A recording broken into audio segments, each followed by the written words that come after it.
आज के इस गहरे विश्लेषण में हम इंडियन पॉलिटी के एक ऐसे ही दिलचस्प और बेहद जरूरी विषय पर चर्चा करने वाले हैं, पंचायती राज व्यवस्था।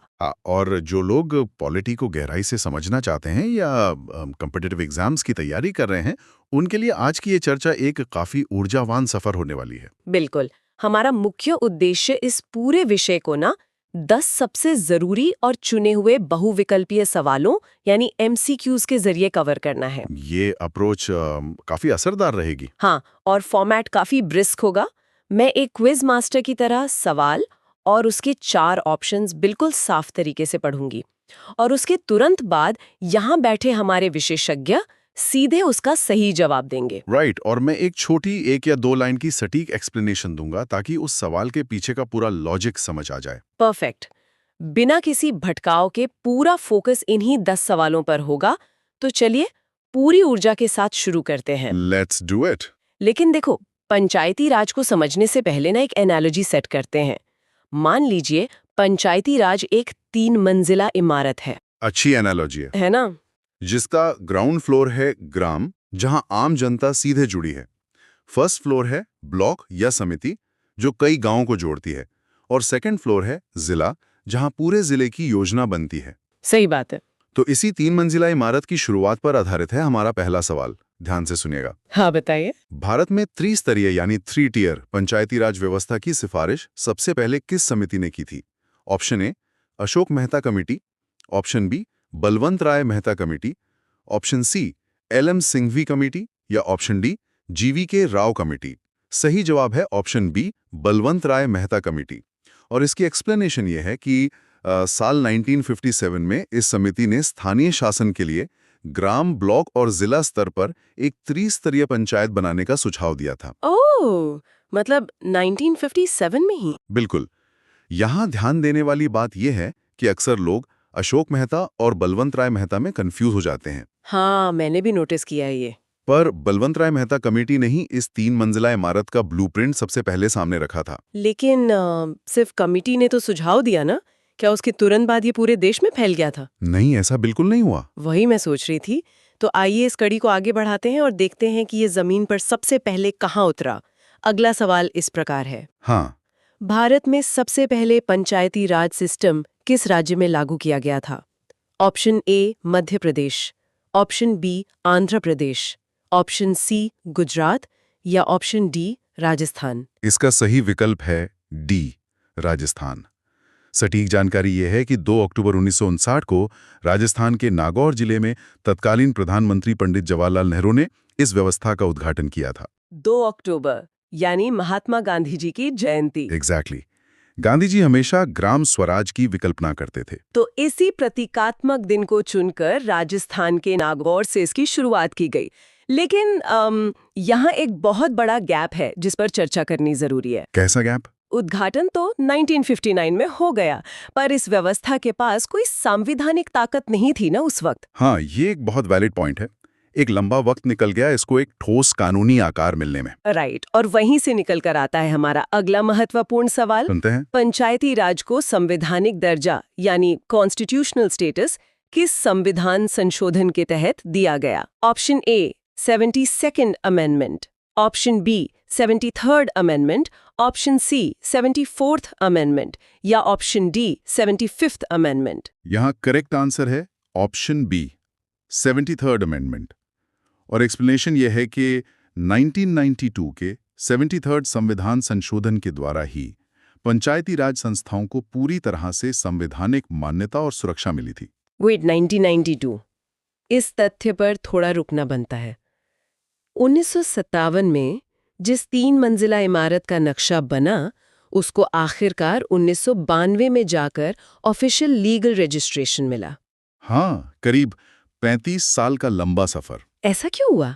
इसके पीछे की हकीकत ना काफी इंटरेस्टिंग है। जब तक किसी व्यवस्था को संविधान की ढाल नहीं मिलती, तब तक वो राज्य सरकारों की इच्छा पर निर्भर करती है। अच्छा, मतलब स्टेट गवर्नमेंट्स के मूड पर। बिल्कुल। 1992 से पहले राज्य सरकारें अपनी मर्जी से पंचायत बनाती थी। मर्जी आती तो चुनाव करवाती, नहीं तो सालों तक टाल देती थी। सत्ता का विकेंद्रीकरण कोई भी सरकार आसानी से नहीं करना चाहती थी। सही बात है, पावर कौन देना चाहता है? एग्जैक्टली। तो 73rd अमेंडमेंट ने इस मनमानी को खत्म कर दिया। इसने पंचायतों को एक ऐसी कानूनी ताकत दी जिसे अब नजरअंदाज नहीं किया जा सकता था। एकदम स्पष्ट हो गया ये पॉइंट। अब जब कानून बनी गया है और इमारत को लीगल रजिस्ट्रेशन मिल गया है, तो संविधान की किताब में इसको कहाँ जगह मिली, इस टेक्निकलिटी पर आते हैं। अगला सवाल, हाँ, संविधान का कौन सा भाग यानी पार्ट इन पंचायतों से संबंधित है? Option A part 8, option B part 9, option C part 9A या ऑप्शन डी पार्ट 10? इस सवाल का सटीक जवाब है ऑप्शन बी पार्ट 9। इसकी छोटी सी एक्सप्लेनेशन ये है कि 73rd अमेंडमेंट के जरिए द पंचायत्स शीर्षक के साथ पार्ट 9 को भारतीय संविधान में जोड़ा गया, जिसमें आर्टिकल 243 से लेकर 243O तक के नियम शामिल हैं। बिल्कुल सही। तो ये क्लियर हो गया कि एक कमेटी का सुझाव कैसे एक अमेंडमेंट के रास्ते संविधान के एक पूरे नए हिस्से में तब्दील हो गया। हमारी 3 मंजिला इमारत तैयार है, रजिस्ट्रेशन भी हो गया उसका। हाँ, पर अब सवाल उठता है कि इस इमारत के अंदर आखिर काम क्या होता है? इन पंचायतों की जिम्मेदारियां क्या हैं? आइए इनके कार्यक्षेत्र की तरफ चलते हैं। अगला सवाल देखते हैं। बढ़िया, आगे। संविधान की किस अनुसूची यानी शेड्यूल में पंचायतों के अधिकार और जिम्मेदारियां विस्तार से दी गई हैं? Option A 9th schedule, option B 10th schedule, option C 11th schedule या ऑप्शन डी 12th शेड्यूल? सही विकल्प है ऑप्शन सी 11th शेड्यूल। इसकी एक्सप्लेनेशन यह है कि इस 11th अनुसूची को 73rd अमेंडमेंट के माध्यम से जोड़ा गया, जिसमें वो विषय दर्ज हैं जिन पर पंचायतों को काम करने का अधिकार है। शेड्यूल्स या अनुसूचियां दरअसल संविधान में एक विस्तारित लिस्ट की तरह काम करती हैं, राइट? हाँ, एक डिटेल लिस्ट होती है। और 11th शेड्यूल बिल्कुल डेडिकेटेड है पंचायतों के कामकाज को लेकर। लेकिन इस लिस्ट में आखिर कितने काम लिखे हैं? सीधे अगले सवाल पर चलते हैं जो इसी से जुड़ा है। हाँ, ये एक बहुत कॉमन क्वेश्चन है एग्जाम्स में। बिल्कुल। 11वीं अनुसूची में पंचायतों के लिए कुल कितने विषय यानी सब्जेक्ट्स दिए गए हैं? Option A 18, option B 25, option C 29 या ऑप्शन डी 32? इसका करेक्ट आंसर है ऑप्शन सी 29 विषय। एक्सप्लेनेशन के तौर पर पंचायतों के अधिकार क्षेत्र में कृषि, पेयजल, ग्रामीण विकास और सड़कें आदि सहित कुल 29 अलग-अलग कार्य क्षेत्र आते हैं। अब मैं यहाँ थोड़ा पुशबैक देना चाहूंगी इस मैकेनिज्म को लेकर। हाँ, बिल्कुल, बताइए। आखिर 29 विषय ही क्यों? और उससे भी बड़ा प्रश्न ये कि अगर गांव में पेयजल यानी ड्रिंकिंग वाटर की समस्या है या कृषि का कोई मुद्दा है, तो स्टेट गवर्नमेंट या सेंट्रल गवर्नमेंट राजधानी में बैठकर इसे क्यों नहीं संभाल लेती? ये बहुत बेसिक सवाल लगता है, पर इसका लॉजिक बहुत डीप है ना? आखिर इन कामों की इतनी लंबी लिस्ट गांव वालों और स्थानीय पंचायतों को क्यों पकड़ा दी गई? अगर हम इस व्यवस्था के कोर मैकेनिज्म को देखें, तो यही विकेंद्रीकरण का असली सौंदर्य है। कैसे? एक बार सोचो, राजधानी में बैठे किसी बड़े अधिकारी के लिए ये जान पाना लगभग असंभव है कि किसी दूर दराज गांव की किस खास गली में हैंडपंप खराब है। हाँ, दिल्ली या भोपाल में बैठकर क्या पता चलेगा? एग्जैक्टली। या वहां के किसान को मिट्टी की किस परेशानी का सामना करना पड़ रहा है। एक सेंट्रलाइज सिस्टम में ना ऐसी छोटी लेकिन अहम समस्याएं बड़ी फाइलों में दब जाती हैं। ओ, ये पॉइंट तो है। लेकिन जो लोग उस समस्या को हर दिन झेल रहे हैं, वही उसका सबसे सस्ता, जल्दी और सटीक समाधान निकाल सकते हैं। सही बात है। ये 29 विषय उन स्थानीय लोगों को सिर्फ समस्या पर रोने के बजाय खुद का बजट बनाकर फैसले लेने की आज़ादी और ताकत देते हैं। ये सच में एक बहुत ही शानदार दृष्टिकोण है। जो समस्या झेल रहा है, उसी के हाथ में उसको ठीक करने का अधिकार और संसाधन दे दो। बिल्कुल। चलिए, कार्यक्षेत्र और ताकत की बात तो हो गई, पर अब एक बहुत ही व्यवहारिक मुद्दा आता है।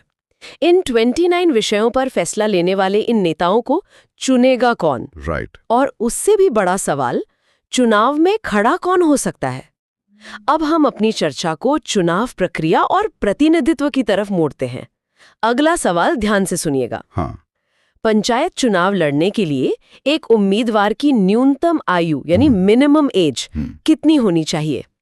ऑप्शन ए 18 साल, ऑप्शन बी 21 साल, ऑप्शन सी 25 साल या ऑप्शन डी 30 इयर्स। यह करेक्ट आंसर है ऑप्शन बी 21 साल।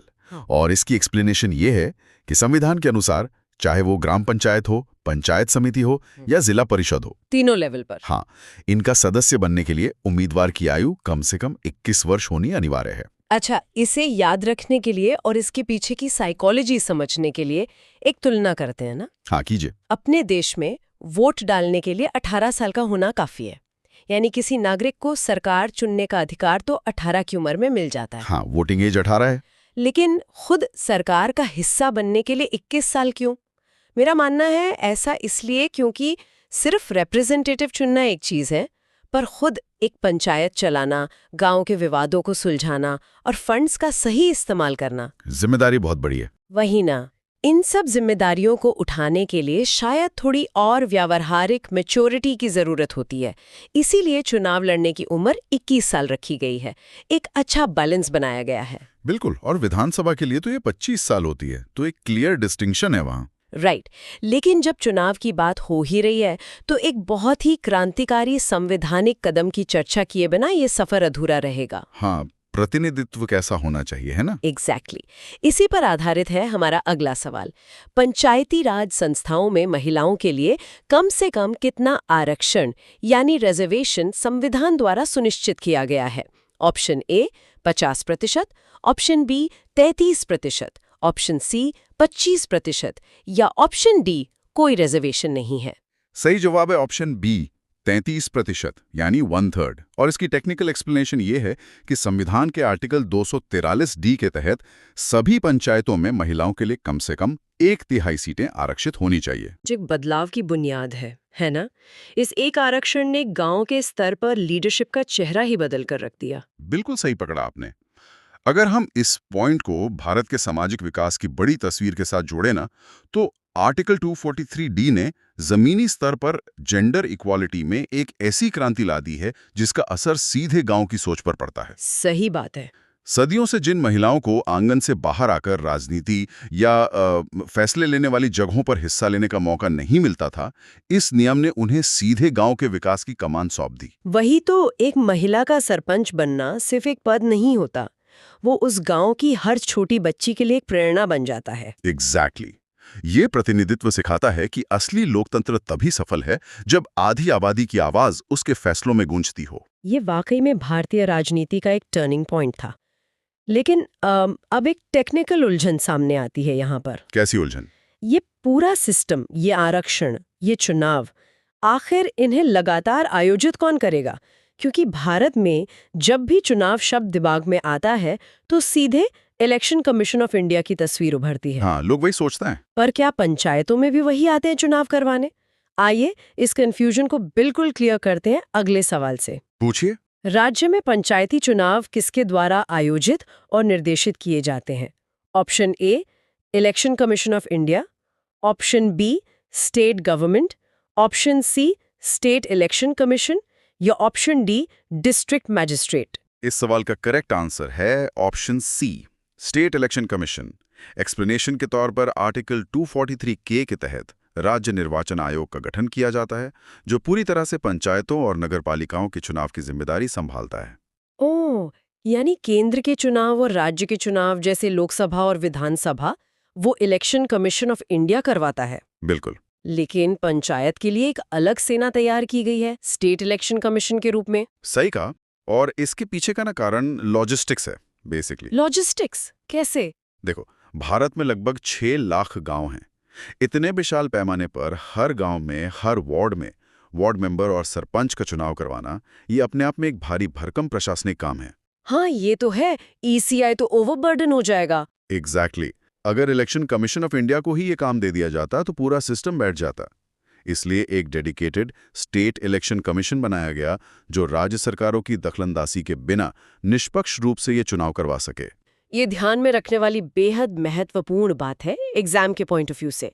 अब हम इस चर्चा के आखिरी पर सबसे अहम सवाल पर आते हैं, जो इस पूरे 3 टियर सिस्टम की कॉन्टिन्यूटी यानी लगातार चलते रहने की गारंटी देता है। आखिरी सवाल, चलिए। अगर किसी वजह से पंचायत भंग यानी डिसॉल्व हो जाती है तो कितने समय के भीतर नए चुनाव करवाना अनिवार्य है? Option A 1 month, option B 3 months, option C 6 months या ऑप्शन डी 1 ईयर। सही विकल्प है ऑप्शन सी 6 मंथ्स।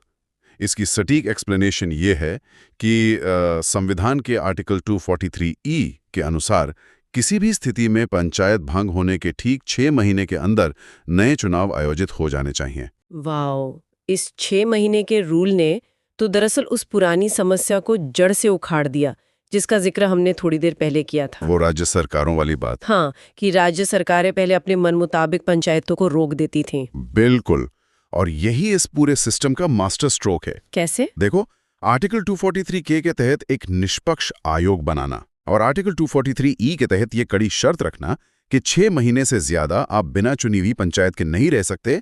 इन दोनों नियमों ने मिलकर इस बात की गारंटी दी है कि लोकतंत्र का चक्का कभी ना रुके। राइट। ऐसा नहीं हो सकता कि किसी राज्य सरकार ने पंचायत भंग कर दी और ब्यूरोक्रेट्स के जरिए सालों तक गांव पर राज कर रही हो। 6 महीने के अंदर निर्वाचन आयोग को वापस जनता के पास जाना ही होगा और जनता को अपना नया प्रतिनिधि चुनने का अधिकार देना ही होगा। क्या बात है! तो इस बेहद रोचक और ऊर्जावान सफर को अब समेटने का वक्त आ गया है। काफी जल्दी वक्त निकल गया है ना? इस गहरे विश्लेषण में हमने देखा कि कैसे एक सिंपल सी सिफारिश जो 1957 में बलवंत राय मेहता कमेटी ने दी थी, वो लगभग 35 सालों के संघर्ष के बाद 1992 में एक ठोस संवैधानिक आकार ले पाई। 73rd अमेंडमेंट के रूप में। बिल्कुल, जिसने संविधान में पार्ट 9 और 11th शेड्यूल को जोड़ा। आज हमारे पास एक ऐसी व्यवस्था है जिसमें स्थानीय मुद्दों को सुलझाने के लिए 29 विषय दिए गए हैं। राइट। जिसमें 21 साल का एक युवा व्यक्ति फैसले लेने की क्षमता रखता है और सबसे खास जिसमें गांव की महिलाओं के पास कम से कम 33% प्रतिनिधित्व और सत्ता की चाबी है और एक कड़ी चुनाव प्रक्रिया है जिसे स्टेट इलेक्शन कमीशन संभालता है। और सबसे अहम बात, 6 महीने के अनिवार्य चुनाव के नियम के साथ गांव के लोकतंत्र का पहिया लगातार घूमता रहता है। बिल्कुल, जो भी इस चर्चा को गौर से सुन रहे हैं, विशेषकर जो कॉम्पिटिटिव एग्जाम्स की तैयारी में जुटे हैं, उन्हें ये जरूर याद रखना चाहिए कि ये 10 MCQs सिर्फ एग्जाम पेपर में टिक लगाने वाले तथ्य नहीं है। सही कहा आपने। परीक्षा की दृष्टि से तो इनकी वैल्यू अनंत है ही, पर इसके आगे बढ़कर देखें तो ये पूरे भारत के विकास का ढांचा है ना? देश की आत्मा आज भी गांव की पगडंडियों और चौपालों पर बसती है। एक बात जो सच में किसी को भी सोचने पर मजबूर कर सकती है, जिसे इमेजिन करना बड़ा इंटरेस्टिंग है कि अगर 1857 की क्रांति के दौरान मंगल पांडे का कोई वीडियो वायरल हो जाता। अरे बाप रे, फिर तो पूरा गेम ही बदल जाता। वही ना। या फिर सोचिए कि 1942 के भारत छोड़ो आंदोलन के समय लोग स्मार्टफोन और इंटरनेट के जरिए रियल टाइम में कोऑर्डिनेट कर रहे होते, तो क्या आज़ादी की रफ्तार और हमारा इतिहास बिल्कुल अलग होते? बिल्कुल अलग होते, इसमें कोई शक ही नहीं है। तो आज के इस गहन विश्लेषण में हम आधुनिक भारत के इतिहास को एक नए और सच कहूं तो बेहद प्रैक्टिकली जरूरी नजरिए से देखने वाले हैं। जो लोग कॉम्पेरेटिव एग्जाम्स की तैयारी कर रहे हैं, उनके लिए ये डेट्स और फैक्ट्स अक्सर एक पहाड़ जैसे लगते हैं। हाँ, और इनको रटना बहुत मुश्किल होता है। एकदम। पर आज हम इन फैक्ट्स को सिर्फ रटेंगे नहीं, बल्कि उनके पीछे के क्यों और कैसे को समझेंगे। 1828 से लेकर 1947 तक का ये जो सफर है, ये एक ऐसी चेन है जहां एक घटना दूसरी को ट्रिगर करती है। सही बात है। इतिहास को अलग अलग डेट्स के ढेर की तरह देखने के बजाय अगर हम उस कॉजेलिटी को, मतलब उस कॉज एंड इफेक्ट को पकड़ लें, तो डेट्स अपने आप याद हो जाती हैं। एग्जैक्टली। और इस प्रोसेस को लंबा या बोरिंग न बनाते हुए आज हम इस सोर्स मटेरियल से एक बेहद एनर्जेटिक और तेज तरार क्विज कंडक्ट करेंगे। परमार सर जैसे टॉप एजुकेटर्स की तरह पूरा जोश और स्पीड बरकरार रहेगी। फॉर्मेट बहुत सिंपल है। मैं क्लियर आवाज में सवाल और 4 ऑप्शंस पढ़ूंगी और मैं तुरंत बिना वक्त गवाए सही जवाब बताऊंगा और उसके तुरंत बाद सिर्फ 1 या 2 लाइन में उसका सटीक एक्सप्लेनेशन दूंगा। परफेक्ट। तो चलिए शुरुआत करते हैं वहां से जहां से भारतीय समाज ने खुद को अंदर से बदलना शुरू किया। ये रहा हमारा पहला सवाल। ब्रह्मो समाज की स्थापना किसने की थी? ऑप्शंस हैं ए स्वामी विवेकानंद, बी दयानंद सरस्वती, सी राजा राम मोहन रॉय या डी ईश्वर चंद्र विद्यासागर। सही जवाब है सी, राजा राम मोहन रॉय। 1828 में स्थापित इस समाज का मुख्य उद्देश्य सामाजिक और धार्मिक कुरीतियों को दूर करना था। राइट। मतलब 1828 में जब अंग्रेजी साम्राज्य अपनी जड़ें जमा रहा था, उस वक्त ये फोकस सामाजिक कुरीतियों पर था। इसे देखकर तो यही लगता है कि ये समाज के सॉफ्टवेयर को अपडेट करने जैसा था। एकदम सही एनालॉजी है। राजा राम मोहन रॉय समझते थे कि जब तक एक समाज अंदर से खोखला है, जब तक सती प्रथा जैसी कुरीतियां हैं, वो समाज एकजुट होकर किसी बाहरी ताकत का सामना नहीं कर सकता। भारत का गवर्नर जनरल कौन था? ऑप्शंस है A Lord Dalhousie, B Lord Canning, C Lord Mayo या डी लॉर्ड रिपन। सही जवाब है बी, लॉर्ड कैनिंग। ये 1857 के विद्रोह के समय गवर्नर जनरल थे और बाद में भारत के पहले वाइसरॉय बने। अच्छा, मतलब 1857 के सिस्टम क्रैश ने अंग्रेजों का पूरा ढांचा हिला दिया था। यहाँ थोड़ा करेक्शन जरूरी है। सिस्टम क्रैश कहना पूरी तरह सही नहीं होगा, क्योंकि अंग्रेजों ने विद्रोह दबा लिया था। पर हाँ, ये एक मैसिव सिस्टम रीबूट जरूर था। इस घटना के बाद ब्रिटिश क्राउन ने पावर सीधे अपने हाथ में ले ली थी। राइट, ईस्ट इंडिया कंपनी का पत्ता साफ हो गया। और इस विद्रोह ने हमें ये भी सिखाया कि आज़ादी के लिए एक एकजुट होना कितना जरूरी है। यहाँ से एक ऑर्गेनाइज प्लेटफॉर्म का जन्म होता है। तो चलिए तीसरे सवाल पर। इंडियन नेशनल कांग्रेस यानी आईएनसी की स्थापना किस साल हुई थी? ऑप्शंस है ए 1885, बी 1895, सी 1905 या डी 1915। सही जवाब है ए 1885। देखिए, आईएनसी की स्थापना ए.ओ. ह्यूम द्वारा की गई थी और इसका पहला अधिवेशन बॉम्बे में हुआ था। वेट, ये थोड़ा अजीब नहीं है? एक रिटायर्ड ब्रिटिश अधिकारी ए.ओ. ह्यूम ने भारतीयों के लिए पॉलिटिकल पार्टी बनाई। हाँ, सुनने में अजीब लगता है, पर यही सेफ्टी वाल्व थ्योरी है। 1857 का डर उनके जहन में था। अंग्रेजों को एक सेफ जगह चाहिए थी ताकि पढ़े लिखे भारतीयों का गुस्सा प्रेशर कुकर के वॉल्व की तरह अर्जियों के रूप में निकल जाए, सड़कों पर नहीं। पर अंग्रेजों का ये दांव तो उन्हीं पर भारी पड़ गया ना? बिल्कुल पड़ गया। जिस प्लेटफॉर्म को उन्होंने प्रेशर रिलीज करने के लिए बनाया था, धीरे धीरे वही मंच एक ऐसी राष्ट्रीय आवाज बन गया जिसने देश को एकजुट कर दिया। और इस एकजुटता को तोड़ने के लिए अंग्रेजों ने अपना पुराना हथियार निकाला, डिवाइड एंड रूल, जिससे जुड़ता है हमारा चौथा सवाल। बंगाल का विभाजन यानी पार्टीशन ऑफ बंगाल किस वाइसरॉय के कार्यकाल में हुआ था?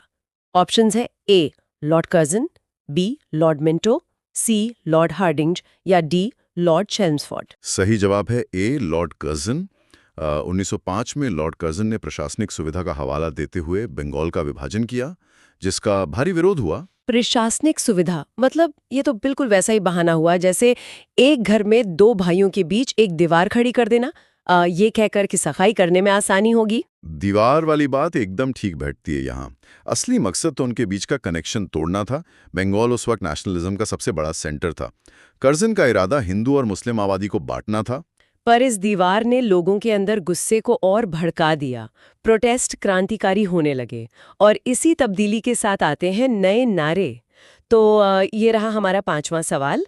स्वराज मेरा जन्मसिद्ध अधिकार है और मैं इसे लेकर रहूंगा, ये किसका नारा था?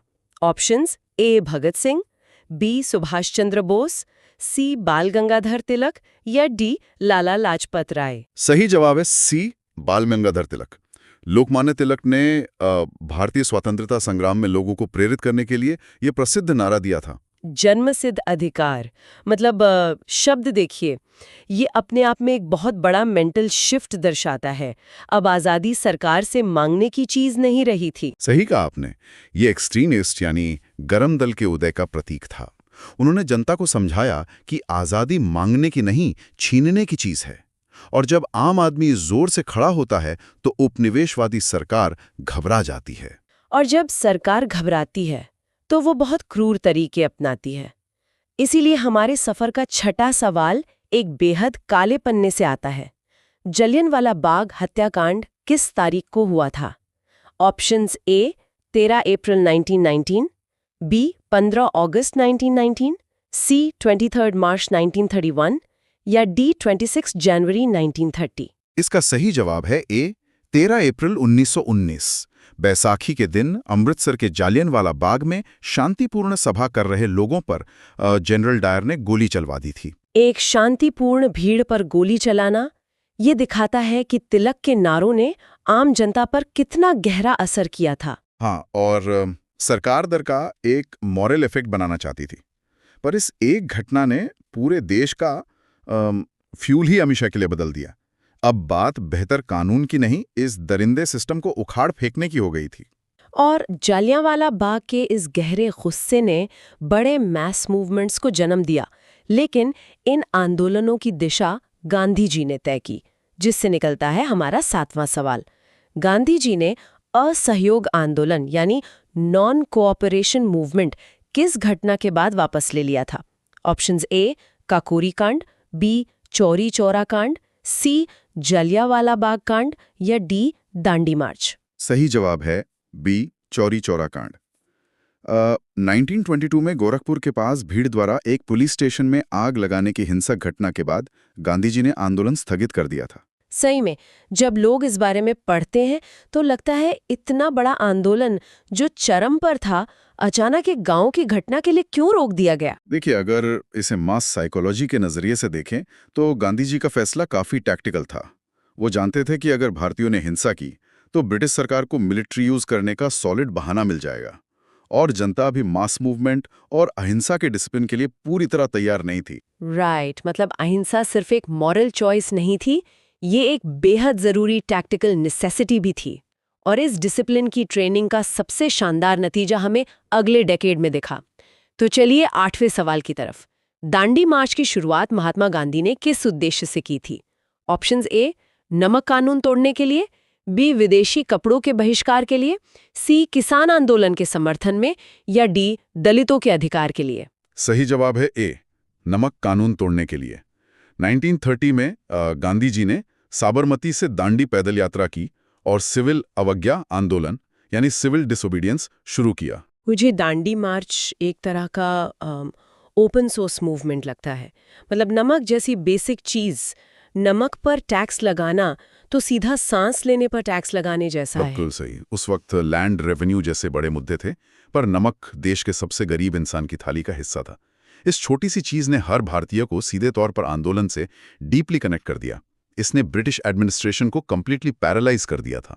नमक कानून तोड़ने से लोगों का डर पूरी तरह खत्म हो गया था, और वही निडरता हमें ले आती है हमारे सफर के आखिरी और सबसे एक्सप्लोसिव पड़ाव पर।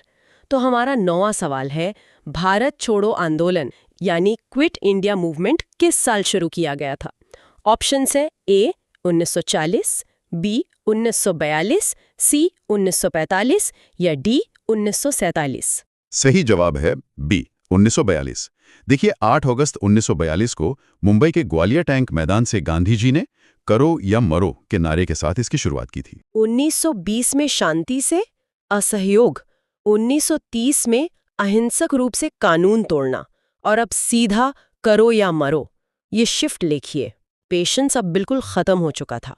हाँ, और इस अर्जेंसी का बड़ा कारण सेकेंड वर्ल्ड वॉर था। अंग्रेज उस युद्ध में फंसे थे, उनकी हालत पतली थी। गांधी जी और कांग्रेस समझ गए थे कि अगर अभी एक फाइनल पुश नहीं दिया तो मौका हाथ से निकल जाएगा। और इस पुश में बड़े नेता तो शुरू में ही गिरफ्तार हो गए थे। बिल्कुल, पर करो या मरो के उस नारे ने हर आम भारतीय को अपना खुद का नेता बना दिया था। आंदोलन रुका नहीं। जब आम इंसान तय कर लेना तो दुनिया की कोई ताकत उसे रोक नहीं सकती। इस पुश ने अंग्रेजों को फाइनली बैकपैक करने पर मजबूर कर दिया, जिससे आता है इस सीरीज का 10वां और आखिरी सवाल। भारत के आखिरी ब्रिटिश गवर्नर जनरल या वाइसरॉय कौन थे? Options A Lord Mountbatten, B Lord Wavell, C Rajagopalachari या डी लॉर्ड लिनलिथगो। सही जवाब है ए लॉर्ड माउंटबैटन। ये भारत के आखिरी ब्रिटिश वाइसरॉय और स्वतंत्र भारत के पहले गवर्नर जनरल थे। असहयोग से करो या मरो तक आने के बाद सिर्फ 5 साल बाद ही माउंटबैटन को आना पड़ा। हाँ, और माउंटबैटन का आना कोई जीत नहीं थी अंग्रेजों की। वो सिर्फ पावर ट्रांसफर का जो पेपरवर्क होता है ना, उसे पूरा करने आए थे। मैदान में आजादी की लड़ाई पहले ही जीती जा चुकी थी। तो आज के इस ब्रिस्क और एनर्जेटिक गहन विश्लेषण में हमने जो सफर तय किया है, एक बार उस पूरी चेन को रिकैप करते हैं। 1828 में ब्रह्मो समाज से सामाजिक कुरीतियां दूर हुईं, सोच बदली तो 1857 में सिस्टम हिला, देश को एकजुट करने के लिए 1885 में आईएनसी बनी, एकजुटता को तोड़ने के लिए 1905 में कर्जन ने बंगाल को बांट दिया। बिल्कुल, और उस भेदभाव के गुस्से से स्वराज जन्म सिद्ध अधिकार बन गया। आवाज दबाने के लिए 1919 में जलियांवाला बाग जैसी क्रूरता हुई, जिससे बड़ा मास मूवमेंट शुरू हुआ। 1922 में चौरी चौरा के बाद गांधी जी ने अहिंसा का डिसिप्लिन सिखाया। उस डिसिप्लिन ने 1930 में नमक कानून तुड़वाया। और इस सब के नतीजे में आखिरकार 1942 में करो या मरो का ऐलान हुआ, जिसने माउंटबैटन को पावर ट्रांसफर करने पर मजबूर किया। एक के बाद एक हर डेट पिछली घटना का डायरेक्ट रिजल्ट है। सही कहा। कॉम्पिटिटिव एग्जाम की तैयारी करने वालों के लिए ये फॉर्मेट दिमाग में डेट्स और फैक्ट्स को लॉक करने के लिए सबसे ज्यादा इफेक्टिव है। आप ऑप्शन ढूंढने के बजाय हिस्ट्री की लॉजिक को समझने लगते हैं। यही तो इस डीप डाइव का मकसद था। अगर अलाव के सबसे पास बैठने वाले इंसान को सबसे ज्यादा गर्मी लगती है, तो हमारे सौर मंडल का सबसे पहला ग्रह सूरज के एकदम करीब होने के बावजूद सबसे गर्म क्यों नहीं है? ये एक बहुत ही शानदार सवाल है ना? या फिर जरा ये सोचिए कि लोहे पर जंग लगने की एक बहुत ही आम सी रासायनिक प्रक्रिया ने अंतरिक्ष में मौजूद एक पूरे के पूरे विशाल ग्रह को लाल कैसे कर दिया। और यही वो जगह है जहां विज्ञान के सामान्य नियम एकदम पलट जाते हैं। बिल्कुल। तो आज की इस बेहद खास और ऊर्जावान विस्तृत चर्चा में हम ऐसे ही विज्ञान के बुनियादी नियमों और खगोलीय रहस्यों को खंगालने वाले हैं। और इस चर्चा का लक्ष्य सिर्फ ऊपरी सतह को छूना नहीं है। एकदम सही। हमें उन वैज्ञानिक तंत्रों और भौतिकी के नियमों को गहराई से समझना है जो अक्सर प्रतियोगी परीक्षाओं का हिस्सा बनते हैं। क्योंकि ब्रह्मांड कैसे काम करता है, इसके पीछे के क्यों को समझे बिना जानकारी सिर्फ रटने वाली बात रह जाती है। मैं भी यही मानती हूँ। और इसी वैचारिक यात्रा को तेज, धारदार और बिल्कुल सटीक बनाए रखने के लिए आज हम एक बहुविकल्पीय प्रश्न यानी MCQ प्रारूप का सख्ती से पालन करेंगे। ये एक बेहतरीन तरीका है। सवालों और विकल्पों के जरिए किसी विषय को समझना दिमाग को हमेशा सतर्क रखता है। तो नियम बहुत ही स्पष्ट है। मैं सवाल पढ़ूंगी, 4 विकल्प दूंगी और बिना कोई वक्त गवाए सीधे सही उत्तर का खुलासा होगा। और उसके ठीक बाद हम उस तथ्य के पीछे छिपे क्यों और कैसे का बहुत ही संक्षिप्त और सटीक वैज्ञानिक विश्लेषण करेंगे। तो चलिए भौतिकी और अंतरिक्ष विज्ञान के इस तेज सफर की शुरुआत करते हैं। मैं पूरी तरह से तैयार हूँ। चलिए शुरू करते हैं। बेहतरीन। तो इस वैज्ञानिक विश्लेषण की शुरुआत हमारे सौर मंडल के केंद्र यानी सूर्य से करते हैं। ये तो स्पष्ट है कि सौर मंडल की पूरी व्यवस्था सूर्य के प्रचंड गुरुत्वाकर्षण और उसकी ऊर्जा पर टिकी है। बिल्कुल, वो हमारे पूरे सिस्टम का इंजन है। हाँ, तो इसी से जुड़ा हमारा आज का पहला सवाल लेते हैं। सवाल है, सूर्य के सबसे नजदीक कौन सा ग्रह है? विकल्प बता दीजिए। विकल्प है A शुक्र, B बुध, C पृथ्वी या D मंगल। इसका सही उत्तर है B बुध। एकदम सही। और इसका कारण बहुत सीधा है। बुध न केवल सूर्य के सबसे करीब है, बल्कि ये हमारे सौरमंडल का सबसे छोटा ग्रह भी है। चलिए, बुध सूर्य के सबसे करीब है, ये बात तो ज्यामितीय रूप से एकदम सीधी लगती है। हाँ, इसमें कोई शक नहीं है। लेकिन देखिए, यहीं पर एक बहुत बड़ा विरोधाभास खड़ा होता है। मतलब अगर मैं लॉजिक लगाऊं, तो अगर कोई ग्रह उस दहकते हुए तारे के सबसे करीब है, तो ऊष्मागतिकी के सामान्य सिद्धांत के अनुसार उसे ही सबसे अधिक ऊष्मा ग्रहण करनी चाहिए। बिल्कुल, लॉजिक तो यही कहता है कि उसे पूरे सौरमंडल का सबसे गर्म स्थान होना चाहिए। तो इसी तर्क को चुनौती देने के लिए हमारा अगला सवाल आता है। सवाल है, सौरमंडल का सबसे गर्म ग्रह कौन सा है? और इसके विकल्प क्या हैं? इसके विकल्प है A बुध, B शुक्र, C पृथ्वी या D मंगल। इसका सही उत्तर है B शुक्र। अब यहाँ थोड़ा दिमाग चकराता है। देखिए, भले ही बुध सूर्य के सबसे करीब है, लेकिन शुक्र सौरमंडल का सबसे गर्म ग्रह है, क्योंकि शुक्र के वायुमंडल में मौजूद सघन कार्बन डाइऑक्साइड गैस एक भयंकर ग्रीन हाउस प्रभाव पैदा करती है। ये बहुत ही शानदार भौतिकी है। मतलब बुध सबसे करीब होकर भी सबसे गर्म इसलिए नहीं है क्योंकि उसके पास उस गर्मी को रोकने के लिए कोई वायुमंडल है ही नहीं। सही कहा, उसके पास कोई कंबल नहीं है। हाँ, दिन के समय बुध का तापमान भयंकर होता है, लेकिन रात होते ही सारी गर्मी अंतरिक्ष में वापस लौट जाती है और तापमान 0 से भी बहुत नीचे चला जाता है। जबकि शुक्र की कहानी एकदम अलग है। इसे हम रनअवे ग्रीनहाउस इफेक्ट कहते हैं। रनअवे ग्रीनहाउस इफेक्ट, जरा इसे आसान भाषा में समझाइए। तो होता यह है कि सूरज से आने वाली जो शॉर्टवेव रेडिएशन होती है, वो शुक्र के वायुमंडल को पार करके सतह तक पहुंच तो जाती है, लेकिन जब वो सतह से टकराकर लॉन्ग वेव इंफ्रारेड रेडिएशन के रूप में वापस अंतरिक्ष में जाने की कोशिश करती है, तो कार्बन डाइऑक्साइड का घना बादल उसे एक जाली की तरह रोक लेता है। ओह, मतलब वो गर्मी अंदर तो आ सकती है पर बाहर नहीं जा सकती। बिल्कुल। शुक्र का वायुमंडल हमारी पृथ्वी के वायुमंडल से लगभग 90 गुना अधिक भारी है। 90 गुना, बाप रे। हाँ, इसका मतलब है कि कार्बन डाइऑक्साइड सिर्फ गर्मी को कैद ही नहीं कर रही है, बल्कि वो सतह पर इतना भारी दबाव डाल रही है जितना पृथ्वी के महासागरों में 1 किलोमीटर गहराई पर महसूस होता है। तो मतलब ऊष्मा को ग्रहण करना एक बात है, लेकिन उसे ट्रैप करके रखना ही शुक्र को एक खौलते हुए नर्क में बदल देता है। एकदम सटीक विश्लेषण है। ऊष्मा का ये ट्रैपिंग मैकेनिज्म ही सारा खेल बदल देता है। खैर, अब शुक्र की इस खौलती हुई भट्टी से आगे बढ़ते हैं। चलिए। विडंबना ये है कि इस भयंकर और जानलेवा ग्रह का हमारी अपनी हरी भरी दुनिया के साथ अंतरिक्ष विज्ञान में एक बहुत ही अजीब सा रिश्ता जोड़ा गया है। मैं समझ रहा हूँ आप किस तरफ इशारा कर रही हैं। तो सवाल सुनिए, किस ग्रह को पृथ्वी की जुड़वां बहन कहा जाता है? विकल्प हैं ए मंगल, बी शुक्र, सी बुध या डी वरुण। सही उत्तर है बी शुक्र। और इसे जुड़वा क्यों कहा जाता है? क्योंकि शुक्र और पृथ्वी का जो द्रव्यमान यानी मास है और जो आकार है वो लगभग एक समान है। इसी कारण इसे पृथ्वी की जुड़वां बहन कहा जाता है। लेकिन यहाँ जो लोग तैयारी कर रहे हैं उन्हें ये समझना बहुत जरूरी है कि जुड़वा का मतलब ये बिल्कुल नहीं है कि वहाँ की परिस्थितियां एक जैसी हैं। बिल्कुल नहीं, जमीन आसमान का फर्क है। ये केवल भौतिक बनावट की बात है। लेकिन सोचने वाली बात यह है कि अगर वे एक ही समय पर एक ही जैसी सामग्री से बने थे और आकार में भी समान है, तो उनका विकास इतना अलग क्यों हुआ? ये एक बहुत ही गहरा सवाल है। एक ग्रह जीवन का पालना बन गया और दूसरा शीशे को पिघला देने वाला नर्क। देखिए, यही वो बिंदु आता है जहां खगोल विज्ञान में गोल्डीलॉक्स जोन का सिद्धांत लागू होता है, रहने योग्य क्षेत्र रहना। हाँ, शुक्र सूर्य के थोड़ा ज्यादा करीब था। इस थोड़ी सी नजदीकी की वजह से ही उसकी सतह का सारा पानी उबलने लगा और जलवाष्प यानी वाटर वेपर खुद एक बहुत ही शक्तिशाली ग्रीन हाउस गैस है। तो पानी उबला, वायुमंडल में गया और ज्यादा गर्मी रोकी, जिससे और पानी उबला।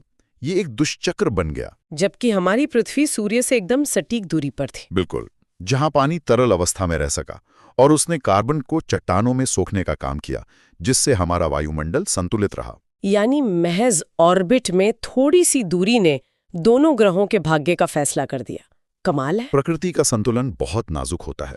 चलिए, अब उसी सौभाग्यशाली ग्रह यानी अपनी पृथ्वी के बारे में अगला सवाल लेते हैं। अंतरिक्ष से देखने पर किस ग्रह को नीला ग्रह या ब्लू प्लैनेट के रूप में जाना जाता है? विकल्प है ए अरुण, बी वरुण, सी पृथ्वी या डी शुक्र। इसका सही उत्तर है सी पृथ्वी। और इसका कारण हम सब जानते ही हैं। हाँ, पृथ्वी की सतह का लगभग 71% हिस्सा पानी से ढका हुआ है। इसलिए प्रकाश के परावर्तन के कारण ये अंतरिक्ष से नीले रंग की दिखाई देती है। ये 71% पानी होने का तथ्य तो हम बचपन से सुनते आ रहे हैं। अंतरिक्ष से देखने पर ये किसी चमकदार नीले कंचे जैसा दिखता है, ब्लू मार्बल। बिल्कुल। लेकिन ये पानी पृथ्वी पर आया कहाँ से और ये काम कैसे करता है, ये समझना प्रतियोगी परीक्षाओं के लिए ज्यादा प्रासंगिक है। ये एक बहुत ही रोचक विषय है। वैज्ञानिक बताते हैं कि प्रारंभिक पृथ्वी पर ज्वालामुखियों से निकलने वाली गैसों और बाहर से टकराने वाले बर्फ से भरे धूमकेतुओं ने इस पानी को यहाँ जमा किया। यानी कॉमेट्स ने हमारे लिए पानी ढोने का काम किया। एक तरह से हाँ। और ये विशाल महासागर सिर्फ नीला रंग नहीं देते, बल्कि ये पृथ्वी के थर्मोस्टैट की तरह काम करते हैं। थर्मोस्टैट? थोड़ा इसे विस्तार से बताइए। देखिए, पानी की विशिष्ट ऊष्मा क्षमता, जिसे हम स्पेसिफिक हीट कैपेसिटी कहते हैं, बहुत अधिक होती है। इसका सीधा सा मतलब है कि ये बहुत धीरे धीरे गर्म होता है और बहुत धीरे धीरे ठंडा होता है। यही कारण है कि दिन और रात के तापमान में पृथ्वी पर कोई जानलेवा अंतर नहीं आता। क्या बात है। और मैंने कहीं पढ़ा था कि ये पानी टेक्टोनिक प्लेट्स के खिसकने में भी मदद करता है। आपने बिल्कुल सही पढ़ा है। पानी टेक्टोनिक प्लेट्स के लिए एक लुब्रिकेंट का काम करता है, जो पृथ्वी के भूगर्भीय चक्र को सक्रिय रखता है। तो मतलब पानी की मौजूदगी सिर्फ एक सतही विशेषता नहीं है, बल्कि ये तो पृथ्वी की आंतरिक कार्यप्रणाली का मुख्य इंजन है। एकदम सटीक। बहुत खूब। अब देखिए, पृथ्वी के एक तरफ शुक्र का गर्म नर्क है और दूसरी तरफ एक ऐसा ग्रह है जो हमें एक अलग ही कहानी सुनाता है। हमारा दूसरा पड़ोसी। हाँ, जब हम रात के आकाश में देखते हैं तो वो अपने रंग की वजह से साफ पहचाना जाता है। तो अगला सवाल है किस ग्रह को लाल ग्रह या रेड प्लैनेट के नाम से जाना जाता है? विकल्प बताएं। विकल्प है ए बृहस्पति, बी मंगल, सी शुक्र या डी अरुण। सही उत्तर है बी मंगल। बिल्कुल सही। मंगल ग्रह की सतह की मिट्टी में आयरन ऑक्साइड की भारी मात्रा मौजूद है, जिसे हम आम भाषा में लोहे पर लगने वाली जंग कहते हैं। जैसे लोहे की किसी चीज को बाहर छोड़ देने पर उसमें जंग लगकर लाली आ जाती है, बिल्कुल वैसा ही मंगल ग्रह के सतह के साथ हुआ है। हाँ, उसी कारण इसका रंग लाल होता है। लेकिन यहाँ एक बहुत बड़ा वैज्ञानिक सवाल खड़ा होता है। कैसा सवाल? हम जानते हैं कि लोहे पर जंग लगने के लिए दो चीजों की सबसे ज्यादा जरूरत होती है, ऑक्सीजन और पानी। सही बात है। तो अगर आज का मंगल ग्रह एक सूखा और वीरान रेगिस्तान है जहां ऑक्सीजन ना के बराबर है, तो फिर इतनी बड़ी मात्रा में लोहे का ऑक्सीडेशन हुआ कैसे? ये अपने आप में एक विरोधाभास है ना? और यही विज्ञान की सुंदरता है। मतलब मंगल का लाल रंग असल में उसके अतीत का एक जीवाश्म है, और वो साल पहले मंगल पर पानी था, नदियां थीं और एक घना वायुमंडल था। अच्छा, तो फिर वो सब गया कहाँ? हुआ ये कि जैसे जैसे मंगल का आंतरिक कोर ठंडा हुआ, उसका चुंबकीय क्षेत्र यानी मैग्नेटिक फील्ड खत्म हो गया। और चुंबकीय क्षेत्र के बिना सूर्य से आने वाली प्रचंड सौर हवाओं ने उसके वायुमंडल को छीलना शुरू कर दिया। मैं से आगे बढ़ाती हूँ तो उन सोलर विंड्स ने पानी के अणुओं को तोड़ दिया होगा। बिल्कुल। हल्का हाइड्रोजन तो अंतरिक्ष में उड़ गया, लेकिन भारी ऑक्सीजन मंगल की सतह पर ही रह गया और उसने सतह पर मौजूद लोहे के साथ रासायनिक प्रतिक्रिया कर ली। एकदम सही लॉजिक लगाया आपने। यानी मंगल का लाल रंग एक बहुत बड़े पैमाने पर हुए वायुमंडलीय पतन का नतीजा है। ये सिर्फ एक रंग नहीं बल्कि एक मरे हुए ग्रह की निशानी है। ये काफी डरावना है सोचने में। ब्रह्मांड की सच्चाइयां अक्सर ऐसी ही होती हैं। खैर, अब तक हमने सौरमंडल के अंदरूनी हिस्से यानी चट्टानी ग्रहों की कार्यप्रणाली को समझा, बुध, शुक्र, पृथ्वी और मंगल। हाँ, जो रॉकी प्लैनेट्स हैं। लेकिन इन छोटे और ठोस दुनियाओं से आगे गैस के विशाल दिग्गजों तक पहुंचने के बीच अंतरिक्ष में एक बहुत बड़ी रुकावट या कहें एक स्पष्ट सीमांकन आता है। एक बेल्ट की बात कर रहे हैं आप? बिल्कुल। तो हमारा छठा सवाल है, क्षुद्र ग्रह पट्टी या एस्टेरॉयड बेल्ट किन दो ग्रहों के बीच पाई जाती है? विकल्प है ए पृथ्वी और मंगल, बी मंगल और बृहस्पति, सी बृहस्पति और शनि या डी शुक्र और पृथ्वी। इसका सही उत्तर है बी मंगल और बृहस्पति। ये सवाल प्रतियोगी परीक्षाओं में बार बार आता है। हाँ। क्षुद्र ग्रह पट्टी इन दोनों ग्रहों के बीच एक ऐसा विस्तृत क्षेत्र है जहां प्रारंभिक सौरमंडल के निर्माण के दौरान बचे हुए लाखों चट्टानी टुकड़े और मलबा सूर्य की परिक्रमा कर रहे हैं। लेकिन सोचने वाली बात यह है कि ये मलबा आपस में जुड़कर एक ग्रह क्यों नहीं बन पाया? मतलब ग्रेविटी के नियम के अनुसार तो अंतरिक्ष में मौजूद द्रव्यमान को समय के साथ आपस में मिलकर एक बड़ा पिंड बन जाना चाहिए था, जैसा कि पृथ्वी या मंगल के साथ हुआ। हाँ, तो ये मलबा ऐसे ही क्यों बिखरा रह गया? इसका सीधा कारण उस पट्टी के ठीक बगल में मौजूद ब्रह्मांडीय दैत्य यानी बृहस्पति का प्रचंड गुरुत्वाकर्षण है। इसे खगोल विज्ञान में ऑर्बिटल रेजोनेंस कहते हैं। Orbital resonance. हाँ, बृहस्पति का गुरुत्वाकर्षण बल लगातार इन चट्टानों को अपनी तरफ खींचता और धकेलता रहता है।